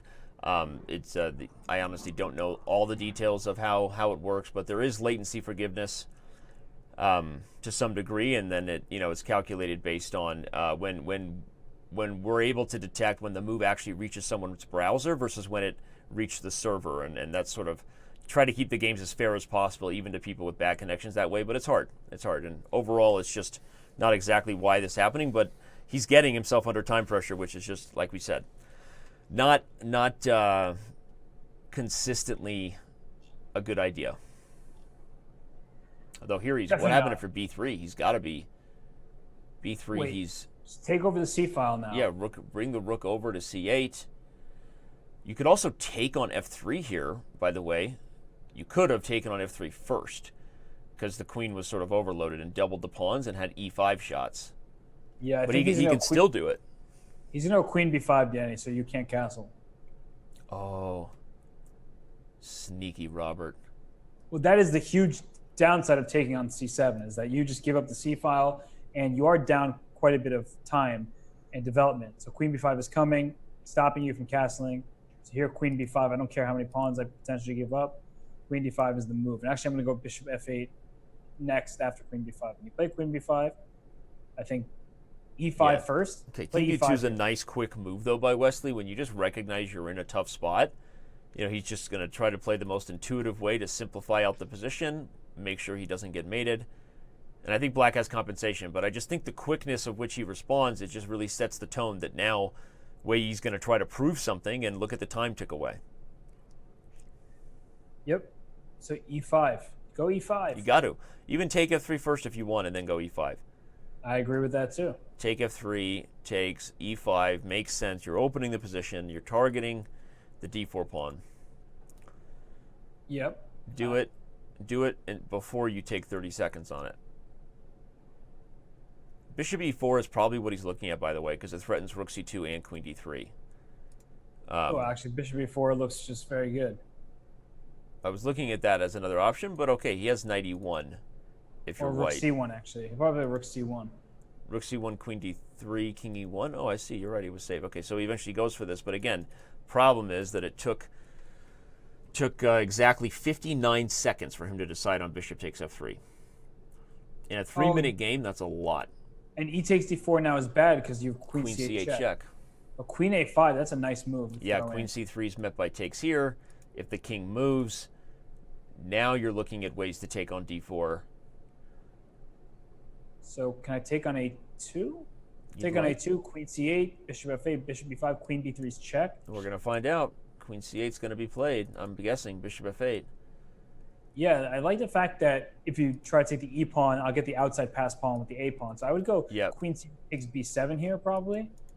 But so we're going to get this line. The line that I'm showing on the analysis board is what's going to happen. Indeed, it does. Now you have to deal with bishop d6, everybody.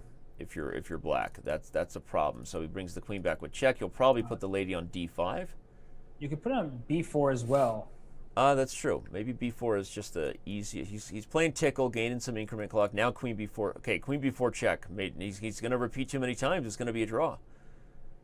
But maybe he was actually in danger of losing if he went queen b4 because that bishop is very strong there. White can go d5, d6 very quickly as well. So yeah, okay. Lots to calculate. Got it. All right. Well, he settles on the draw. So after nothing but decisive chess, we've had a couple of peaceful results. Yeah, and so we see now Wesley's taking the black pieces, and okay, d4 and knight f6 very early in this one. But why is Wei Yi spending time on move 2? Not sure.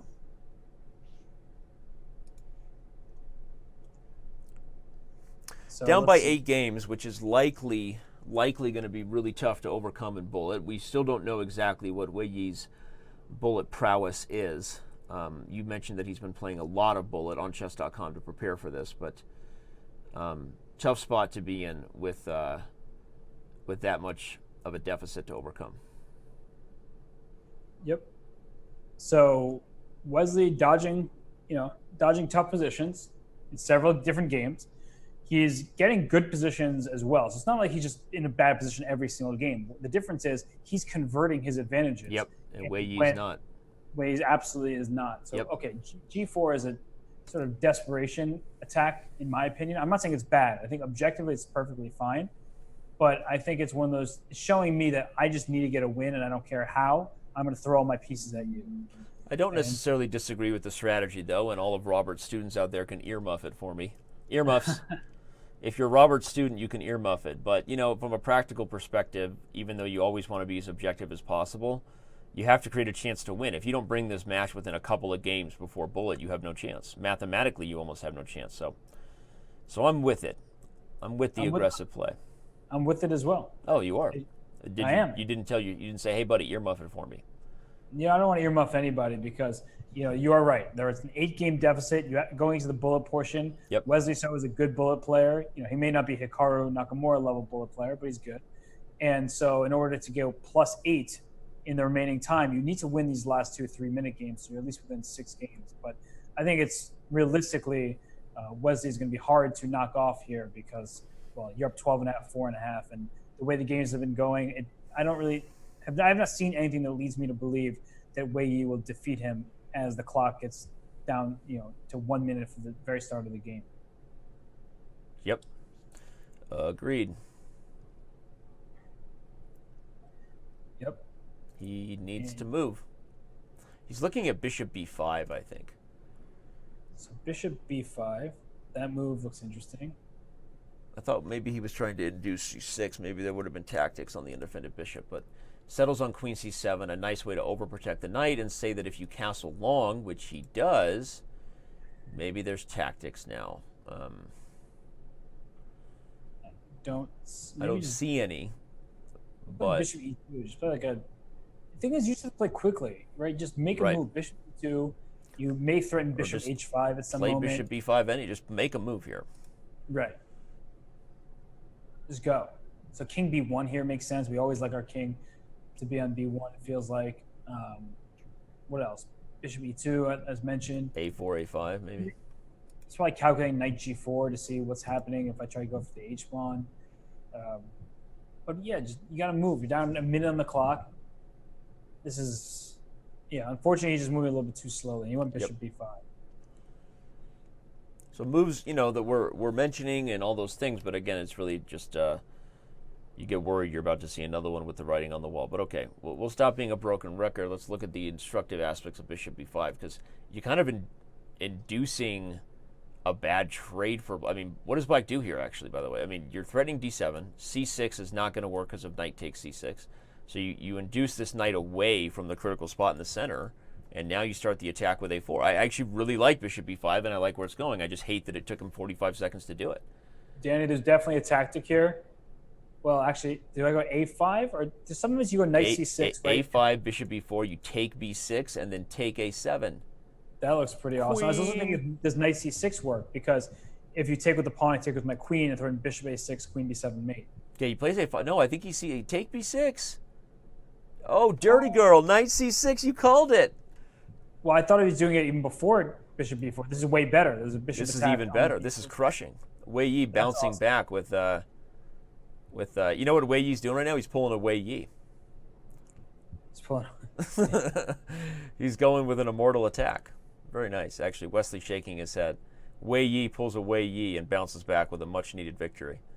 Yeah, actually, that line with taking on a7, I don't think taking on b6, excuse me, didn't work because there's bishop takes c3, pawn takes a7, bishop takes b2 check. But I had king to d. Oh, you get queen a3. Okay, yeah. Exactly. But it looked great. Now here, bishop a6 check. So he takes, rook up to d6, bishop a6. He's going to have to deal with king d8, but then queen b7, and black is sort of stuck. Oh, he took there. I guess he's just going up the exchange. Yeah, queen takes d6, bishop d6, pawn takes b6. But what I'm seeing also is 30 seconds left. Yeah, less than so that it should now. be straightforward, but okay, bishop back to d3 now. Play bishop d3. You want to just simplify the position. Okay, rook g1 is fine too, but at some point just bishop d3, get another set of pieces off the board. Yep, he finds it, and let's hear it for some Wei Yi, right? Let's hear it for the boys. That was a great decision too, bishop d3, just trading off those bishops, no trouble whatsoever. Hey man, I spent a summer in Russia. I know me some technique. No, you had the right call there, especially when you don't have that much time. Getting rid of that piece to liquidate into what should be a winning endgame. But yep. You know, when I see moves like rook h1 being played, it doesn't give me great confidence that white is going to win this game, even though he should. So let's see, c5 from black. Nice move there. He's threatening rook f3 here. Yep, rook f3, king e7. Rook f3, king e7. Are you just going to rook f4 and then rook g3 to f3 and I can't do anything? That was interesting. Now he has to play b3, I guess, but then rook a8, and there's counterplay. Yeah, don't like what just happened. Yeah, and he's down on time. He's at the flag again. These are losing a game like this would be what they call a backbreaker. Yep. So I like e4 though. Honestly, I really like that move. But can't you just go rook b8 and just take that pawn b2 with check? Yeah, but I think you have to be willing to give up the pawn to create the open space that the rooks need to win. Open files, rook's over. That's true. Give up the pawn with check. Nice move by Wesley, keeping his opponent confused under time pressure. King c1, and then go rook e1 check. Very bishop nice. d4. So bishop d4 should be played. Bishop d4 is like only move territory now. Or rook b4 actually also is good. Oh yeah, rook b4 okay. You take away the f4 square. So after rook e1 check, bishop e5, rook e3. Okay, rook e2 also. Rook e2 allowed rook e3 trade rooks. Oh, king d1. Rook e1 check. Rook e1 check wins the bishop, right? Well, no, it's rook a1 check. But no, oh yeah, okay, barely. King c2, and you trade before I get f4. Okay, you're right. So you got to trade now. So is winning on time though, instantly moving. He has no time on the clock. You just get a feeling that we're gonna be right where we've been. Look at that move, king f4. Oh my God, what a crushing move! Oh, it hurts. It hurts. It hurts. It does. Wei Yi smiles a little bit. It's like, the time pressure is real. I mean, Wesley just was euphoric over there. He celebrated even. This is going to be the last game of this 3-minute time control. Yasser Seirawan goes backbreaker indeed. Yep. Yeah, I love that Yaz is here with us. Yaz, where are you at? You're at home, right? I saw the beautiful bookshelf behind you.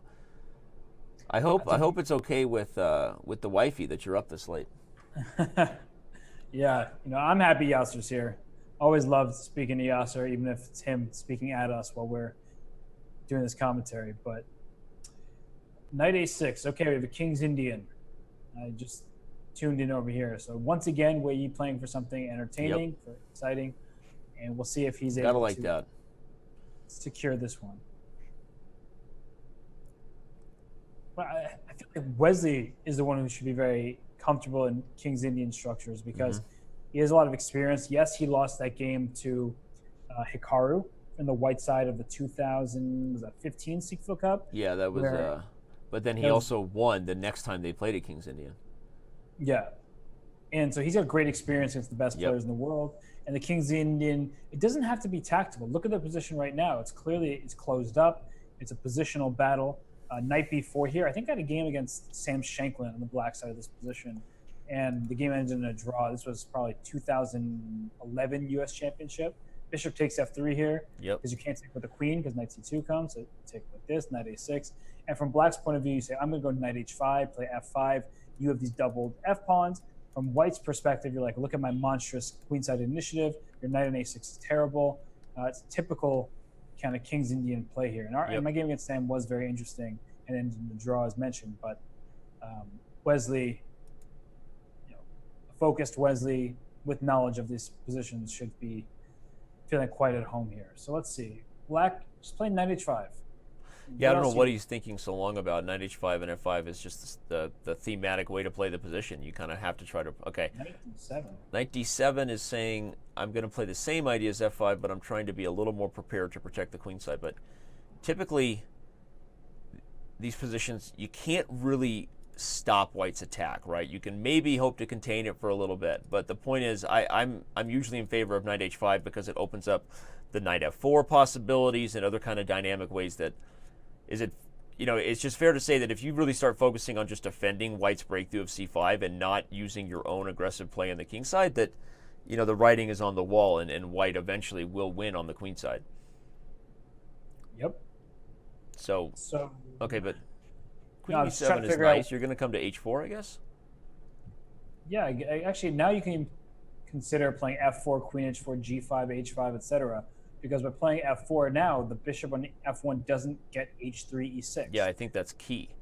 That's one of the main reasons that Robert just said why f4 has to be careful for black too early because of this light square problem. But I like queen h4 first. But again, I don't care if it's f4 or queen h4 first. I just want him to play it in 2 seconds, not 17 seconds. Right. Okay, here comes f4. You have to play for f4 and try to... It's mate and bake time.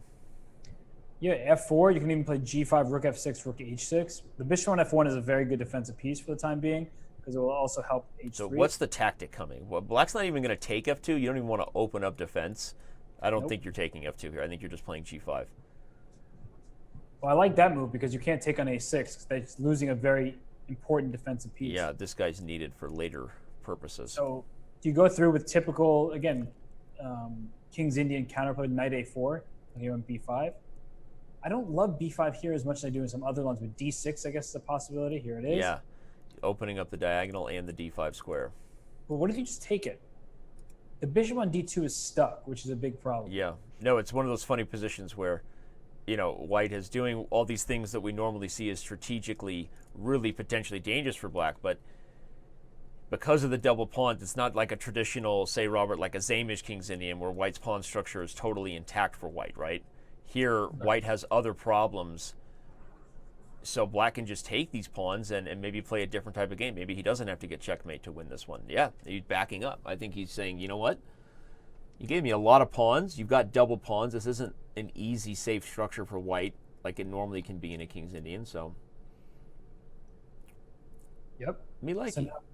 Bishop c3, so you can play moves like knight to b6 if you need to try to trade those knights, but king h8 is obviously a smart move. Getting your king off that diagonal, you can decide if you want to play knight b6 or knight f6. Yep. You can play a6. I was going to say even a6 is a move that I like. Yeah.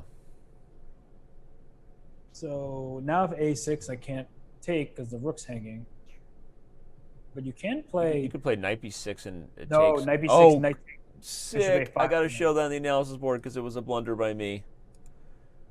That would have been a really sweet tactic, everybody. Knight b6 allows take. You can't take with the pawn, and if you take with the queen, say goodbye to the lady. As soon as I said it and you started responding, I was like, oh, that wouldn't have worked. That's nasty. I was waiting for that trap, You were waiting for the whole time, you dirty dog. So rook b1. Okay, so now take d5? Definitely take d5. Make me a trade. Mr. Sandman, make me a trade. So take on d5. If you take with the rook, I have knight b6. If you take with the pawn... Yeah, if rook takes knight b6, and if you take with the pawn, it just feels bad. I mean, you're opening up... Oh, man, I don't even know. I feel good. Oh, he's going to sack the exchange. Wesley's going to do it. Wait. So queen b3, take on d5. A takes b7. Can I just go knight takes c3 there? Yeah, take on d5. Take on d5 and then take on c... Yeah, you know what he's doing? Wesley's creating problems for his opponent to solve with limited time on the clock, and that's... I like what he did. Same idea, though. In rook a6, now bishop a6, knight takes d5. And that way you trade off more pieces. So knight takes d5 now. Okay. And take on c3. Now watch out for that a pawn. That's what actually kind of scares me here. Yeah, like that's the only... a5, a6. Queen c7, he's going to play rook b8. So bishop d5, right? Yep. Yeah, he'll get rook b8, though. Trade and play a4. I mean, white should be better here. White's down a pawn, but it's better because the black's pawns can't move, whereas white's just going to plant this pawn on a6. Yeah, better, but probably shouldn't be enough. If he's going to win in Wei Yi's time trouble. He's going to play bishop c4, queen d3, queen d5, and then Wei Yi's going to lose on time. This is exactly how I predict this game to end. Queen d3 here. You almost want to stop c4. Yeah, I was going to say, you want to stop this, That's true. This c4 idea, so he does it. I like that move by Wesley. Very patient. Going to bring the queen to d5, kind of inch his way in here. Maybe queen s. Queen b7. Okay, queen b7 I think was, you couldn't stop my pawn from pushing. Now... Wei Yi looking for desperate counterplay. This is over. Yeah, the king's just going to hide here. Give up the h-pawn. Play a7 now even. Oh, queen f8. Even better. Ooh. The bishop can't hide. Bishop can't hide. Nowhere to run to, baby. Nowhere to hide. And Wesley So is looking like a confident two seed right now, proving why he is the second highest rated, one of the second highest rated blitz and bullet players on Chess.com, behind everyone knows Nakamura. So Robert, Wesley So strong. Get those Chess Bra emotes out. We're going to take a quick break, everybody, before we start the 1 minute portion. Super interesting and instructive stuff. Don't go anywhere. Bullet coming right up.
Will we see a 10-game deficit overcome in the bullet portion?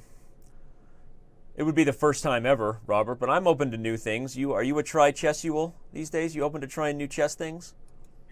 I'm definitely open, but I don't think that a 10-game deficit is going to be overcome in this matchup. Wesley So has been more impressive when the players are down in their time trouble, so I don't even know if there's enough time to get 10 wins in for Wei Yi. So this is all Wesley So, and this one, very impressive performance by him. Well, indeed it was, and remind everybody that, of course, they're playing to not just win this match, but to move on. We talk about the prizes. We talk about the prizes to start. Thank you to everyone who has donated so far, up to 56. Maybe we increase that a little bit for the players' efforts, for those who are into throwing some chess support this way. We check in now with what the players are doing as we get set to start here. Wesley sat back down. He's been taking a sip of what looked like a protein drink there. Hopefully it doesn't have any caffeine in it, because he doesn't look like he needs any more energy. Well, his play has certainly been energetic, and well, we just got a stat in there that Wesley is 3-0 in the 3-1 segment of the Speed Chess Championships. He beat Geary, he beat Carlsen, and now Wei Yi. So I didn't even know he beat Carlsen. I didn't remember that. That's mind blowing. I didn't know that. Yeah. I do remember the match with Carlsen really got out of hand in bullet, where Magnus really was just kind of on another level. But that's a surprising stat. Thank you, Stat Boy. Appreciate that. The now games we're off are in the bullet section. So let's see bullet. We see a Spanish. We're not getting a Berlin, thankfully. We're going to get thank the 1B5. Berlin. Castle. Yep. Bishop b7. I can play rook b8 here. b4 as well. Okay, this line's a d6. And this tends to be a pawn on b4 that can be too advanced in some lines. We saw this opening earlier when Wei Yi blundered rook takes g2 check way long ago at this point. I know he was doing very well and then blundered, like you said. Yeah, but this is a similar line that. It's exactly bishop d5. Exactly the same. Yeah, bishop. Wei Yi shouldn't hesitate at all to get that same position again. Just let's not. Oh, now this is the type of position that can really be hard to hold for the next several moves on the light squares. So that d5 pawn, is that actually going to last in that square? So you can't take now because knight c6. a5 is a super strong move, though, everyone. It separates these two pawns forevermore, so b4 will always be a target. Right, so what if I... So now I'm threatening to take on d5. How you must protect by moving your knight. So knight c6, but he played that after such a long think. And now, wait, queen b7, I guess? c3? C3. This looks very, very good for white. Yep. The clock situation still doing wonders for black. We're going to say that a lot with Wesley So being on the black side of this position. But c3 now, I think Wesley overlooked it. He shook his head, understanding that things have not gone according to plan. Yeah, that there's just no clear way to get the pawn back. So knight f5. Okay. This knight on c6 is Puts good. the knight back on c6. I don't know if it was necessary though, because knight on b4 was actually very strong, protecting the d5 pawn. Yeah, now he has to deal with those threats. Queen e4. Queen That's e4. a strong way to do it. g4 maybe. Oh, do it. g4. G4. So what about knight c5? Hey, g4 this time, Robert. You do like it. I'll tell you one thing about g4, Robert. It's always good or bad. One of those. True. I agree with that sentiment. But I don't really know what either side's doing. I thought that white should just take on h4. Yeah, and not only that, he's taking a lot of time to make moves that... But Wesley is in a little bit of time trouble too, but white's king is not safe, so rook e8 comes next. This is... Knight e7? What's he doing? His king away? He's going to blunder his knight. Oh, he blundered his queen! Oh, knight e6! Wesley reacts with the face to the hand. I mean, palm to the face.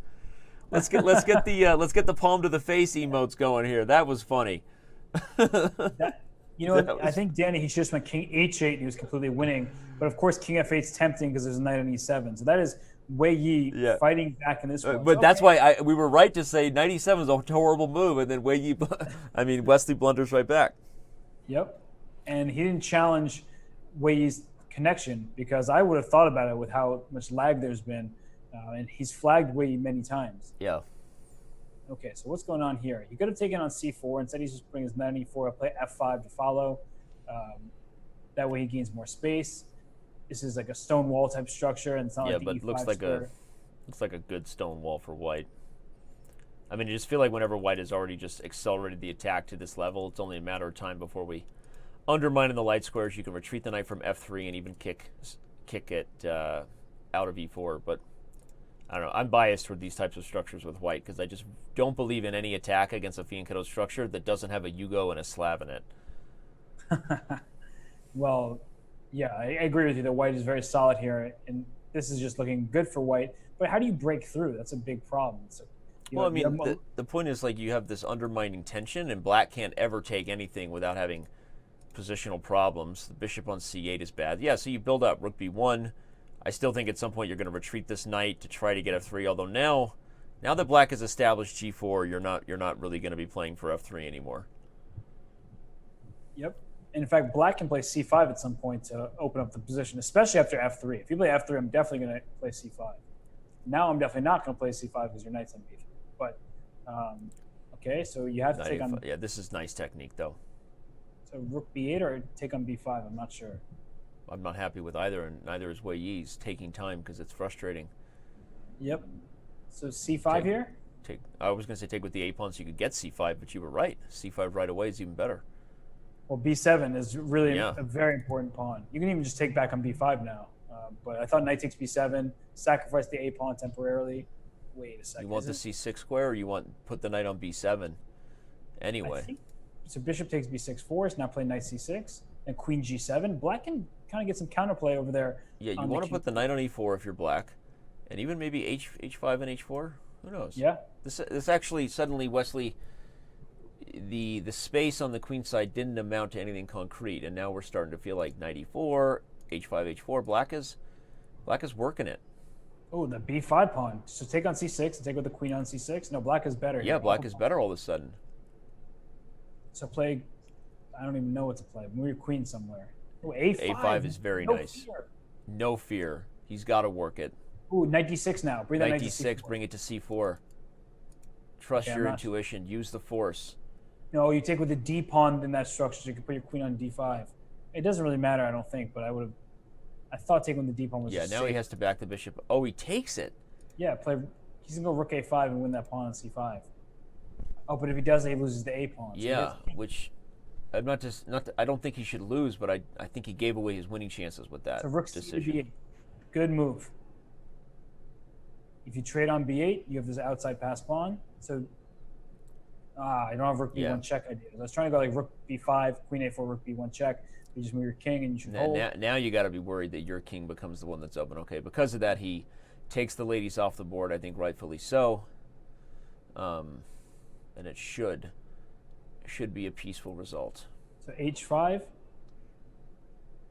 So you need to somehow get this d4 move in. I don't know how you're going to do it, but you might just be nervous though if you're Wei Yi. He blundered his g pawn. Oh wow! Not going to be an easy win. I mean, easy draw anymore. Well, he wants d4. Yeah, he's still even on material. He was up a pawn before. Now it's even. So black is better. Can you play d4 and then takes and d3? Maybe he's just missing his chance here. Yeah, put your rook on d7. d4. A d4 now. d4. I mean, it's not g4, but it's d4. Yep, here's d4. King e6. Uh-oh. There's the d pawn. King d5. Okay. He's smartly actually kind of just playing tickle here, everybody. Gaining a little bit of time on the clock matters. Right, now black has to be winning. Yeah, you'd think there must be a win here with the pawn that far advanced. Rook c6 or something like that. Oh, that's a nice idea. Yeah, bring the rook back and make a trade, huh? There it is. There goes the rook. He goes for it. So what he did is rook he had d5. white. Oh, what is he doing? I don't think rook d5 won because there's king f1 back. Okay, but now he's going to give check and check. He's trying to check to get pre-moves, but... King e7. He kicks the rook away, and then rook c1 check d2. He won. It's over. Yeah, that's why rook c5 was so strong. He keeps the square from the rook. d2 next, pre-move Wesley is smartly playing these things out, though, given the time situation. And I got to be honest, I'm shocked we've seen a time scramble that went Wei Yi's way where both sides were living on the increment. So at least we know that likely the lag won't be a reason under mutual time pressure, but... man, he worked at that game. If he wins another one, he's going to be twerking it. Yep. That was well played, Danny. You know, it's funny. I thought rook c5 in that position to play rook d5, but then I realized you're taking away the d5 square. So yeah, super instructive. Great point. Yeah, really nice play with no time on the clock by Wei Yi there. That was really awesome. So let's see. We have still 8 games. So he's won 2 games to cut the lead from 10 to 8. He technically has time. You know, there is enough time left if he wins all his bullet games. And we do get surprised when the player who was struggling with his time trouble ends up being, so far, the superior bullet player. But, you know, of course, Wesley So with a huge advantage. We heard Hikaru Nakamura say this last week. Sometimes when you're up so many games, it's hard to really keep your focus and to just have that sort of winning the killer instinct. But so then again, 2 in a row. I mean, you got to be getting some confidence if you're Wei Yi, right? Who knows? Why not win 3 in a row, right? That's called a winning streak, as the Cleveland Indians once learned. And so right now he's in a dynamic position. I would have taken on g5, played f4, and gone for the d5 pawn, but it's actually what he's doing right now. He's saying, if you go c4, I'm going to, well, now you're just going queen d4 probably, but I could take on g5, play f4, play queen d4, play bishop d1 to f3, take over the a file. I mean, this is just, everything is going White's way in the position. So I'm not sure if you play queen d4 first. Well, the first time he's actually up on time, so Wesley has a match ahead of him here.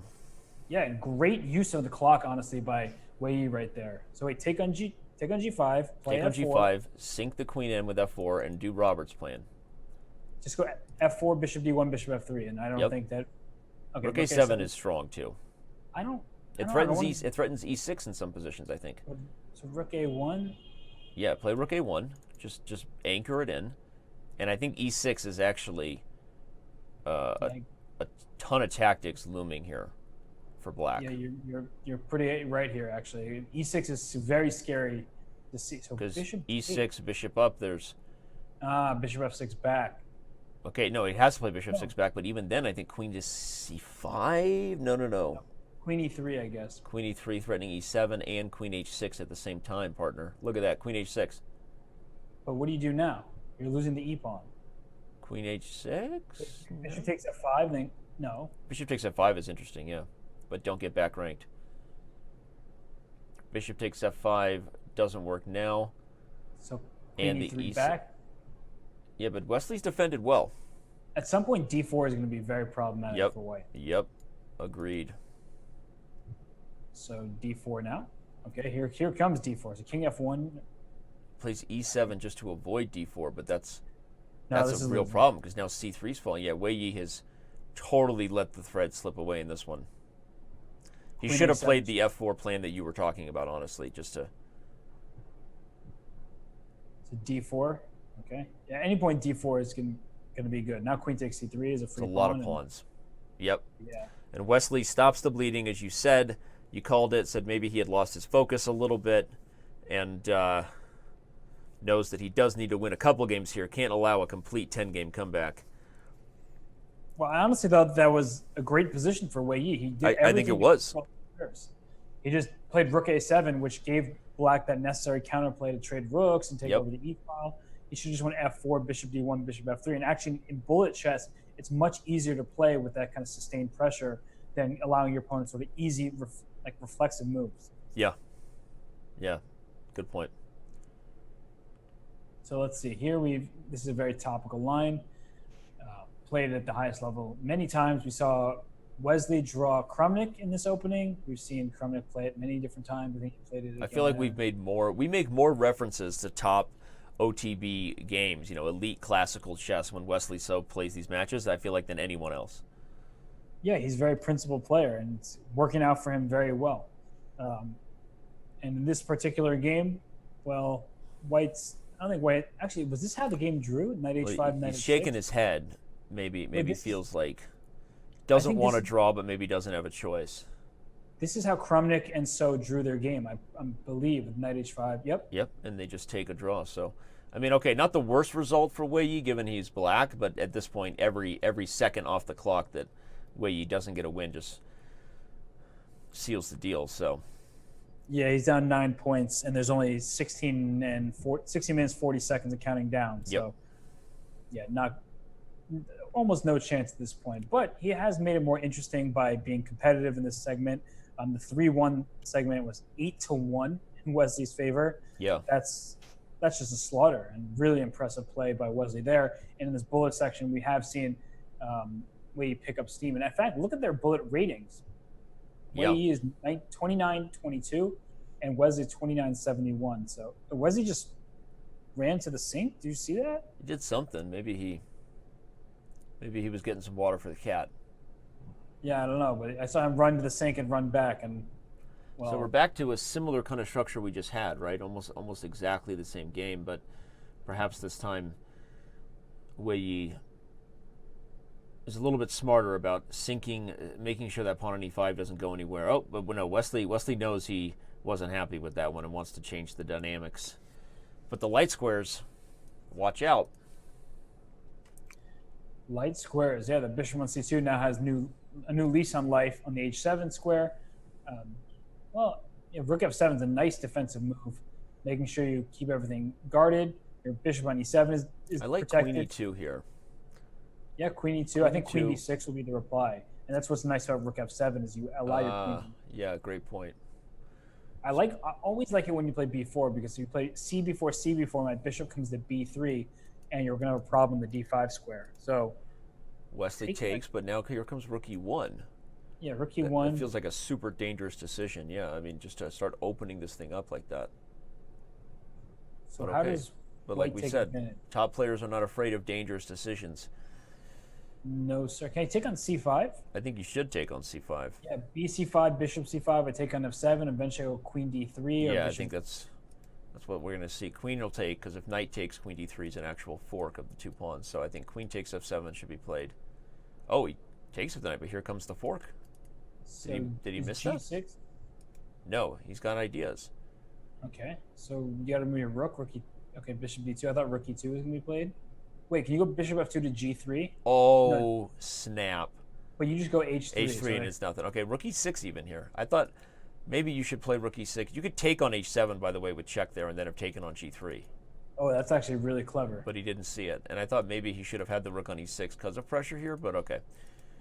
Well, but he still should have something. You'd think c4, open. Oh, and he goes for it. I think white is doing very well, right? Just c5 now. Keep pushing that pawn. Yep, no reason to stop. Push him, baby. Yep. C6 might be going too far, but... Okay, knight e5 is Trickarooski's, but there's no threats, so maybe you can play c6 anyway. Oh, no. Yeah, the knight could take... Yeah, take, and then the queen would take back. So queen e4, you have to go. Well, why do you... The biggest issue here is, you've got this like lingering potential mating net, as Wesley is pointing out, and suddenly there's all kinds of problems. Whoa. Bishop e1. Bishop e1, only move. What is he doing? Can you just go rook takes e1 check or this? Both? I think rook takes e1 check was better. Yeah, I mean, you didn't just win the queen. Yeah. But he's going to win this anyway, given that there's no time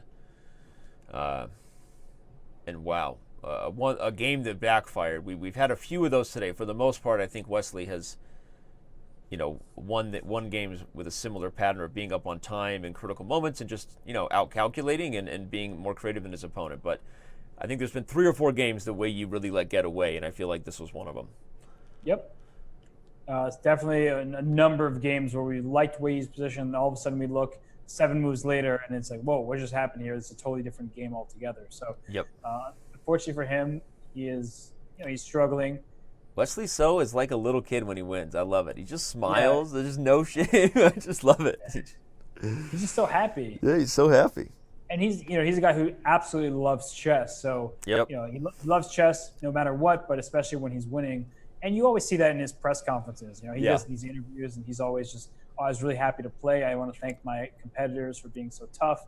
And, well, Wei Yi, despite the score, I mean, when we talk to Wesley after, he'll say that this is a really tough match for him. Why is he's laughing again? I don't know. Maybe he's laughing at the thought of whatever I just had to say, even though he's not listening. So I think that Wesley actually does bear a striking resemblance to Diego, Dora the Explorer's cousin. I don't even know what Diego looks like. Go ahead and Google Diego. Dora the Explorer. Diego. Dora the Explorer's cousin Diego. That's actually kind of adorable. Yeah. So, yeah, I don't know. It's pretty funny. But in this game, isn't white just much better here? Take on d5, play c4, have the 2 bishops. Yeah, good stuff for white. Straightforward. And we're getting in the territory where, even though we started feeling maybe an interesting comeback coming with 2 games in a row for Wei Yi to start bullet, Wesley has recovered. Yeah, c4 here. As mentioned, you're going to take on d5, open the c file for your rook, which is perfectly placed there. Nice. Yep, play even king e2. No need to castle. You could castle, but king e2 is even good. And that's a note to perhaps our less experienced players who are told, keep your king safe, castle it. Yep. The king in the center in the endgame is actually quite strong. So now bishop takes e5. Take with the bishop, and you have a better structure too. You can play f3, kick the knight out. That's what he's going to do.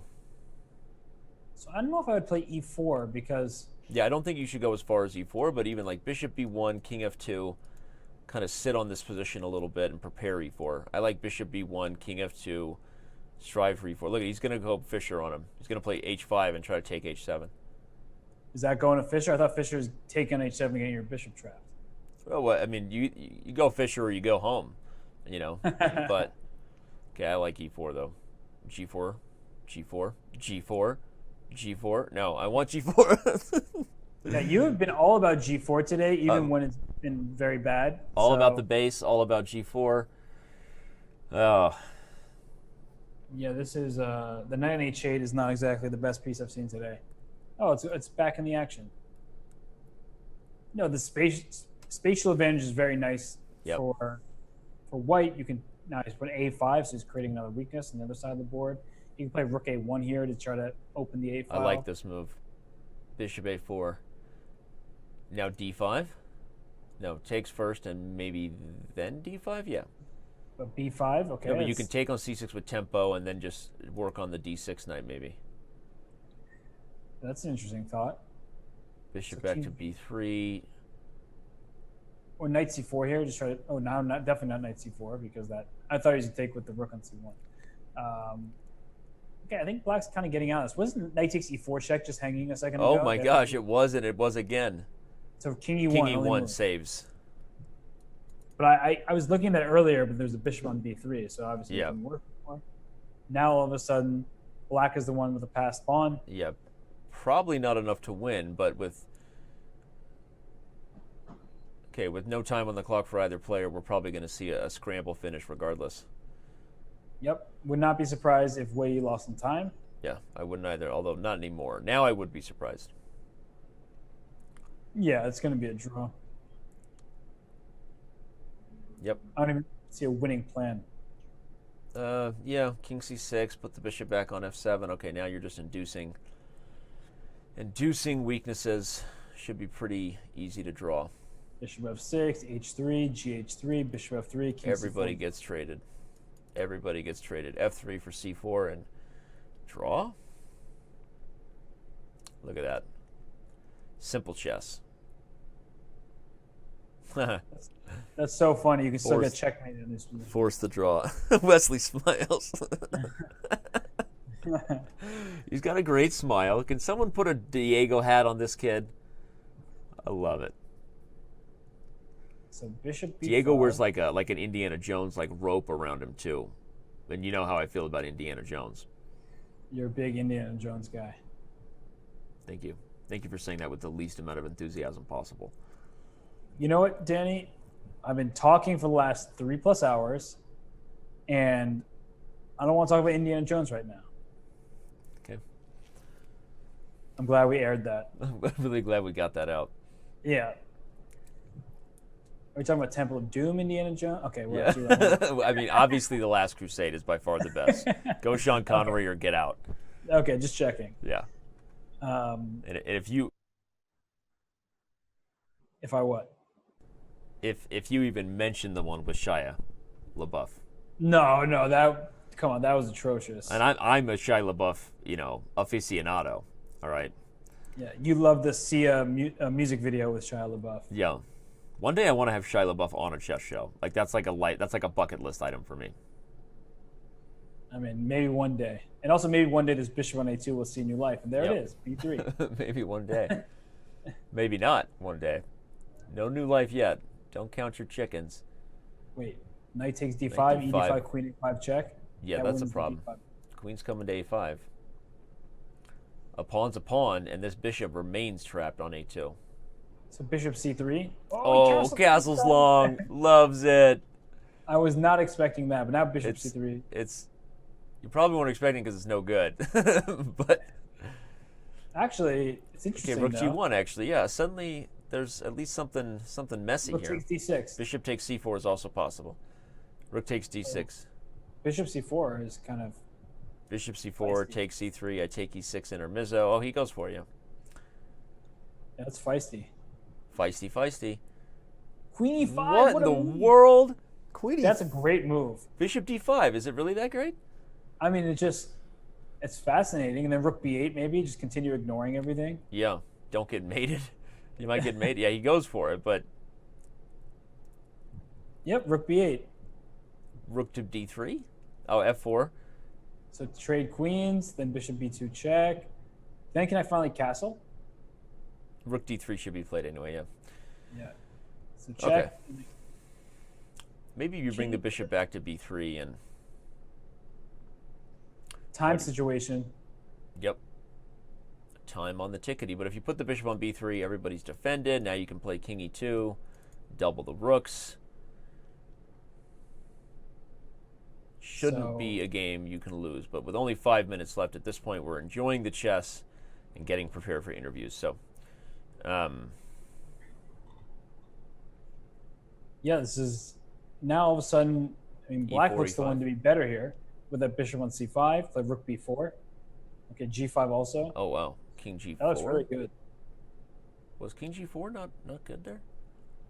I think he was going to take on h2, right? That pawn is. Oh, I forgot H2 was hanging. My bad. Oh my gosh! Wow, he just blundered the rook. That's a skewer, and it hurts. Oof. This is getting, and look at that smile. He's just so happy. He is. He's enjoying it. He's putting on a show for us right now, showing why he was favored to win this match. Although you and I predicted a close match, similar to the stats that favored Aronian coming in, but we predicted a very close match with Fabiano, and in the end, kind of similar here. Wesley So is not playing slow. Definitely not, but it's just like the 5-minute portion, starting with a 2-game lead for Wei Yi, and Wesley So comes roaring back. Yep. And very impressive. Wait, what's going on here? Why are you thinking at this point? Queen takes f6. Okay, heard that first. He goes for this line. Yep. So from Black's point of view, you know that White's going to play c4 at some point. You can play c5 yourself if they don't play c4. So now you can play c5, and there it is. And by taking on c5, you give yourself the d4 square. So it looks like you gave yourself a bad c3 pawn. In reality, you've solidified that square d4 for your control. You can play rook a c1. You can play c4 yourself coming up. And look at this, queen b4. Wesley just trying to transition into a better endgame. So keep it a4 here. I mean, rook c1. There, rook c1 first. That way, if you trade queens on b4, I'm first the c file. Now you can play knight d4 to hit the bishop on e6. And if you take on b4, my knight will eventually find its way to the c6 square. So a4 again is possible. Bishop a6 is tempting. It just looks like White is slightly better here and has a bit of nagging pressure. So a4 Nagging. Yep, nagging. Sorry, I didn't mean that. You didn't mean it? Didn't mean it. Okay. I forgive you then. Okay, just wanted to say that while I was on camera. Sounds good. So a5. Okay, so now you're trying to create a new weakness. So you took on a5. So after queen a5, now queen a5, rook a5, if that's going to be the case. There's a problem in the a7 and d5 squares. And now I'd play c4 because the knight c4 is really nice. Is losing its protection. Wait, what? So he's doing this. So he's essentially saying that to go after c3, you lose a7. And even if you're able to make that full-on trade, the a7 pawn's more valuable. So here, a5, there it goes.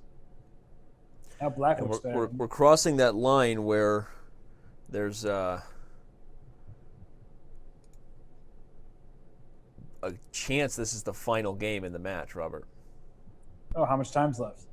About a minute on the total clock, so this is probably the second to last game. Rook takes c4 is just... Yeah, all of a sudden Black ran away with the a-pawn, and things got weird. Can you go rook? No, does that work? Oh, rook a4. There it is. A nice c3, bishop e6, or something like that. Yeah. Yeah, bishop e6. You Very take on nice. Defends a2, unleashes the discovery on d8. Wesley shakes his head. So rook b3 first? Yeah. One of the rook a3. You can bring the rook this way to c2 also, but...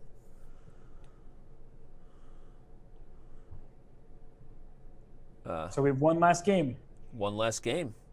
We fit in one more. Wei Yi gets a game that's worth a few bucks. And remember that the total prize fund is split based on win percentage. After the winner takes home the majority of the prize and the biggest prize of all, moving on to the next round. Then every game after that is worth probably somewhere between 50 to 100 bucks, maybe. That's kind of cool.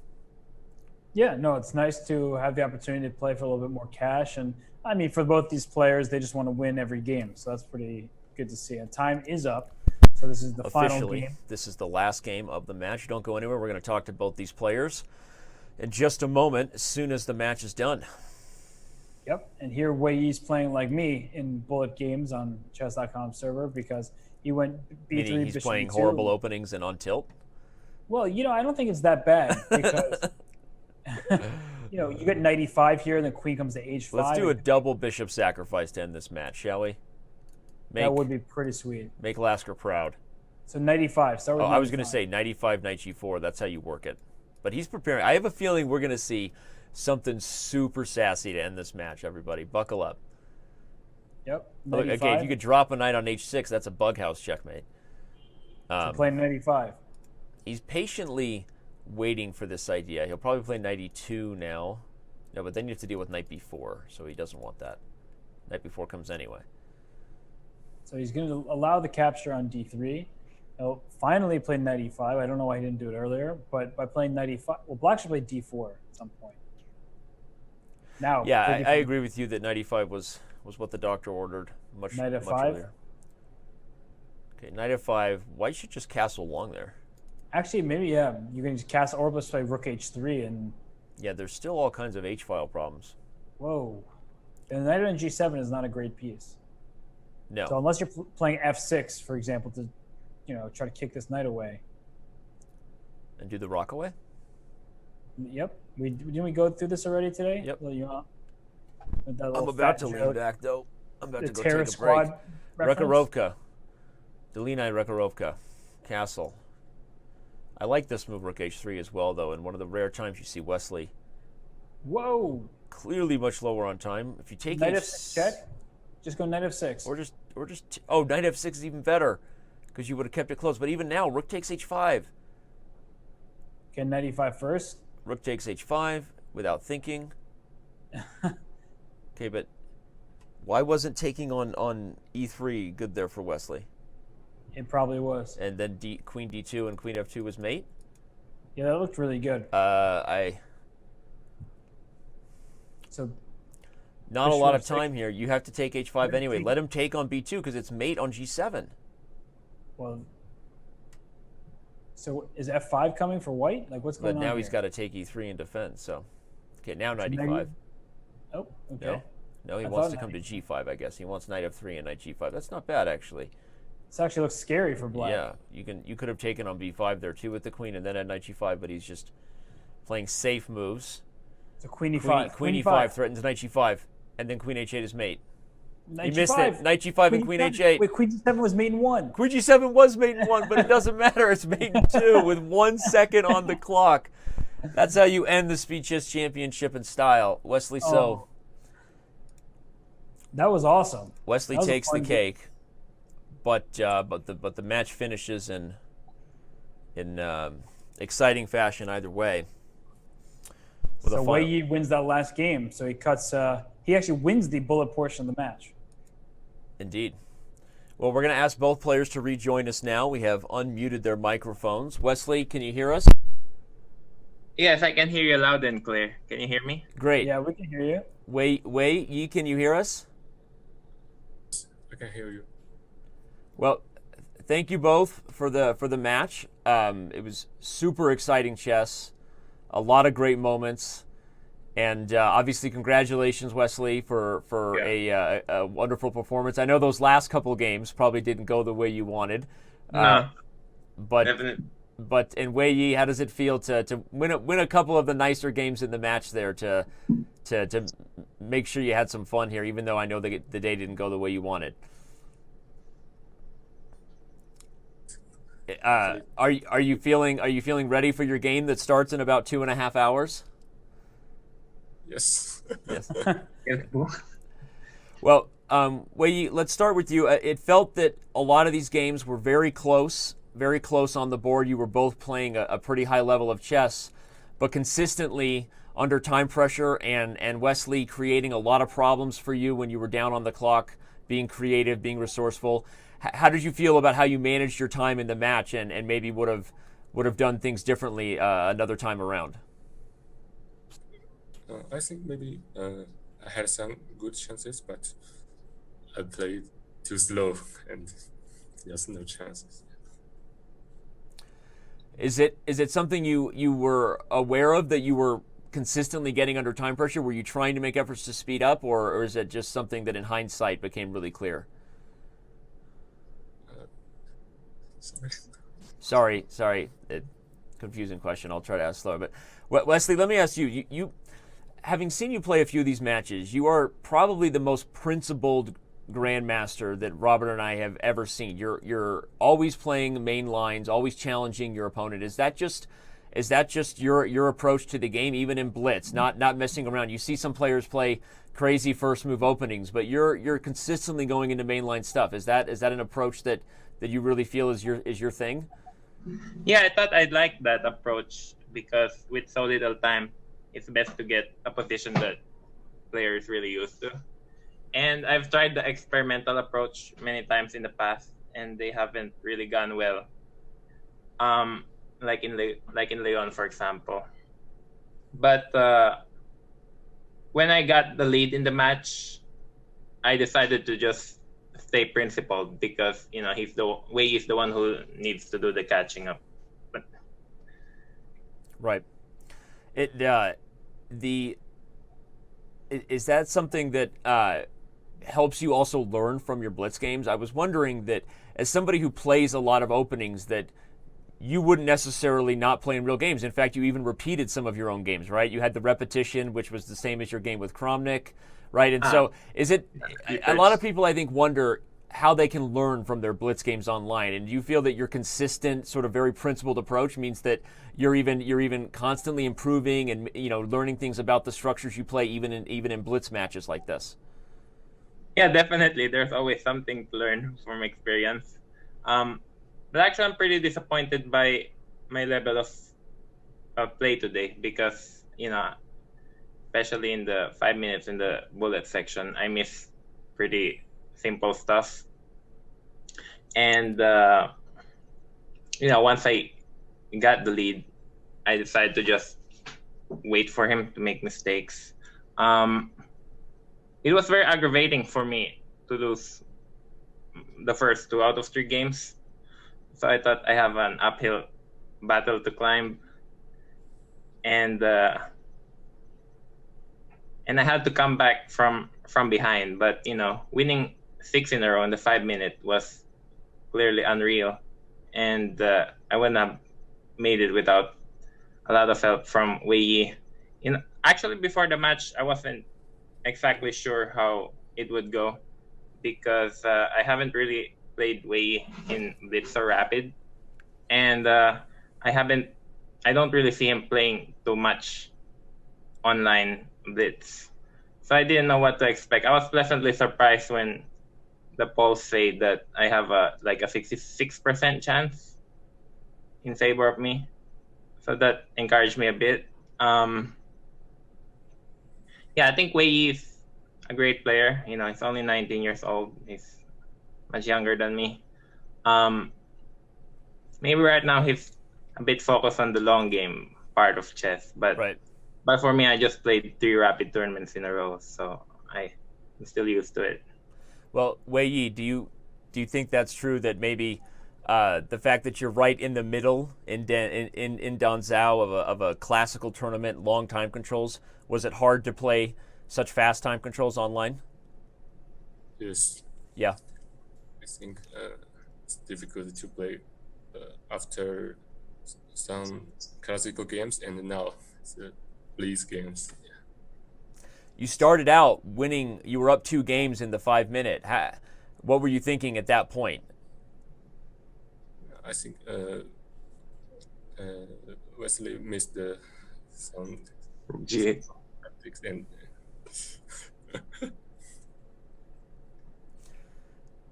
well, it was. Go ahead. Sorry. It's very tough to come back from behind, and I know the feeling. I've been there before. In a Blitz game, if you keep losing one game after the other, it's really tough mentally. Yeah.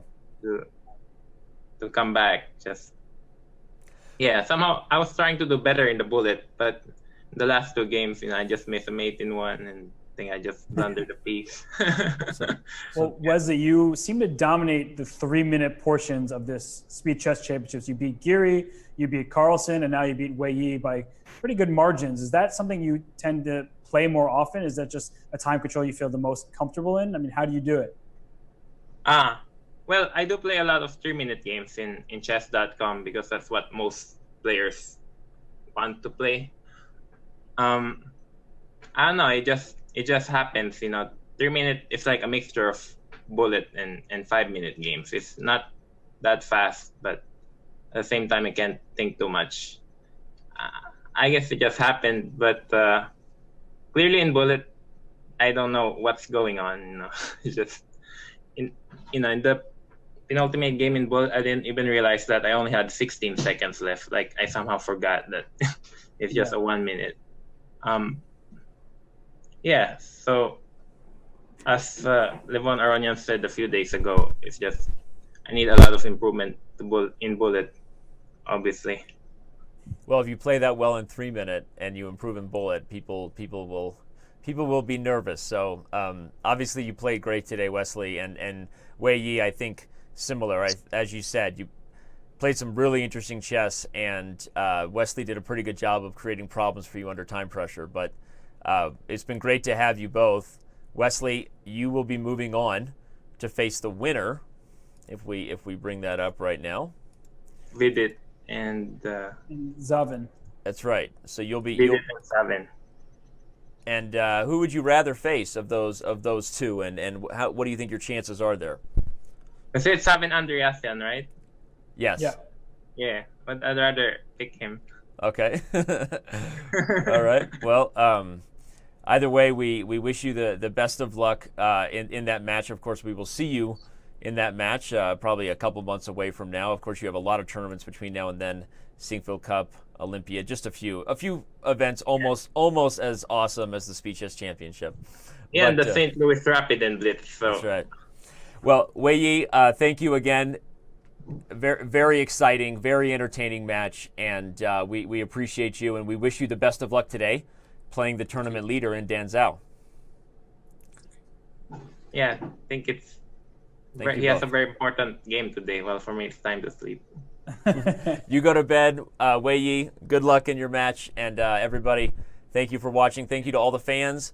Twitch TV/chess, Chess.com TV. You guys have been great. It's been a really fun show today, and thank you for all the support. Wesley So moves on, and we will see everybody at the next Speed Chess Championship match. We have a little bit of a break now, not as back-to-back, but actually we'll see you Thursday, August 2nd. We have Maxime Vacher-Lagrave taking on the Cuban with 3 names, Lanier Dominguez-Perez. Robert and I will see you on Thursday, August 2nd.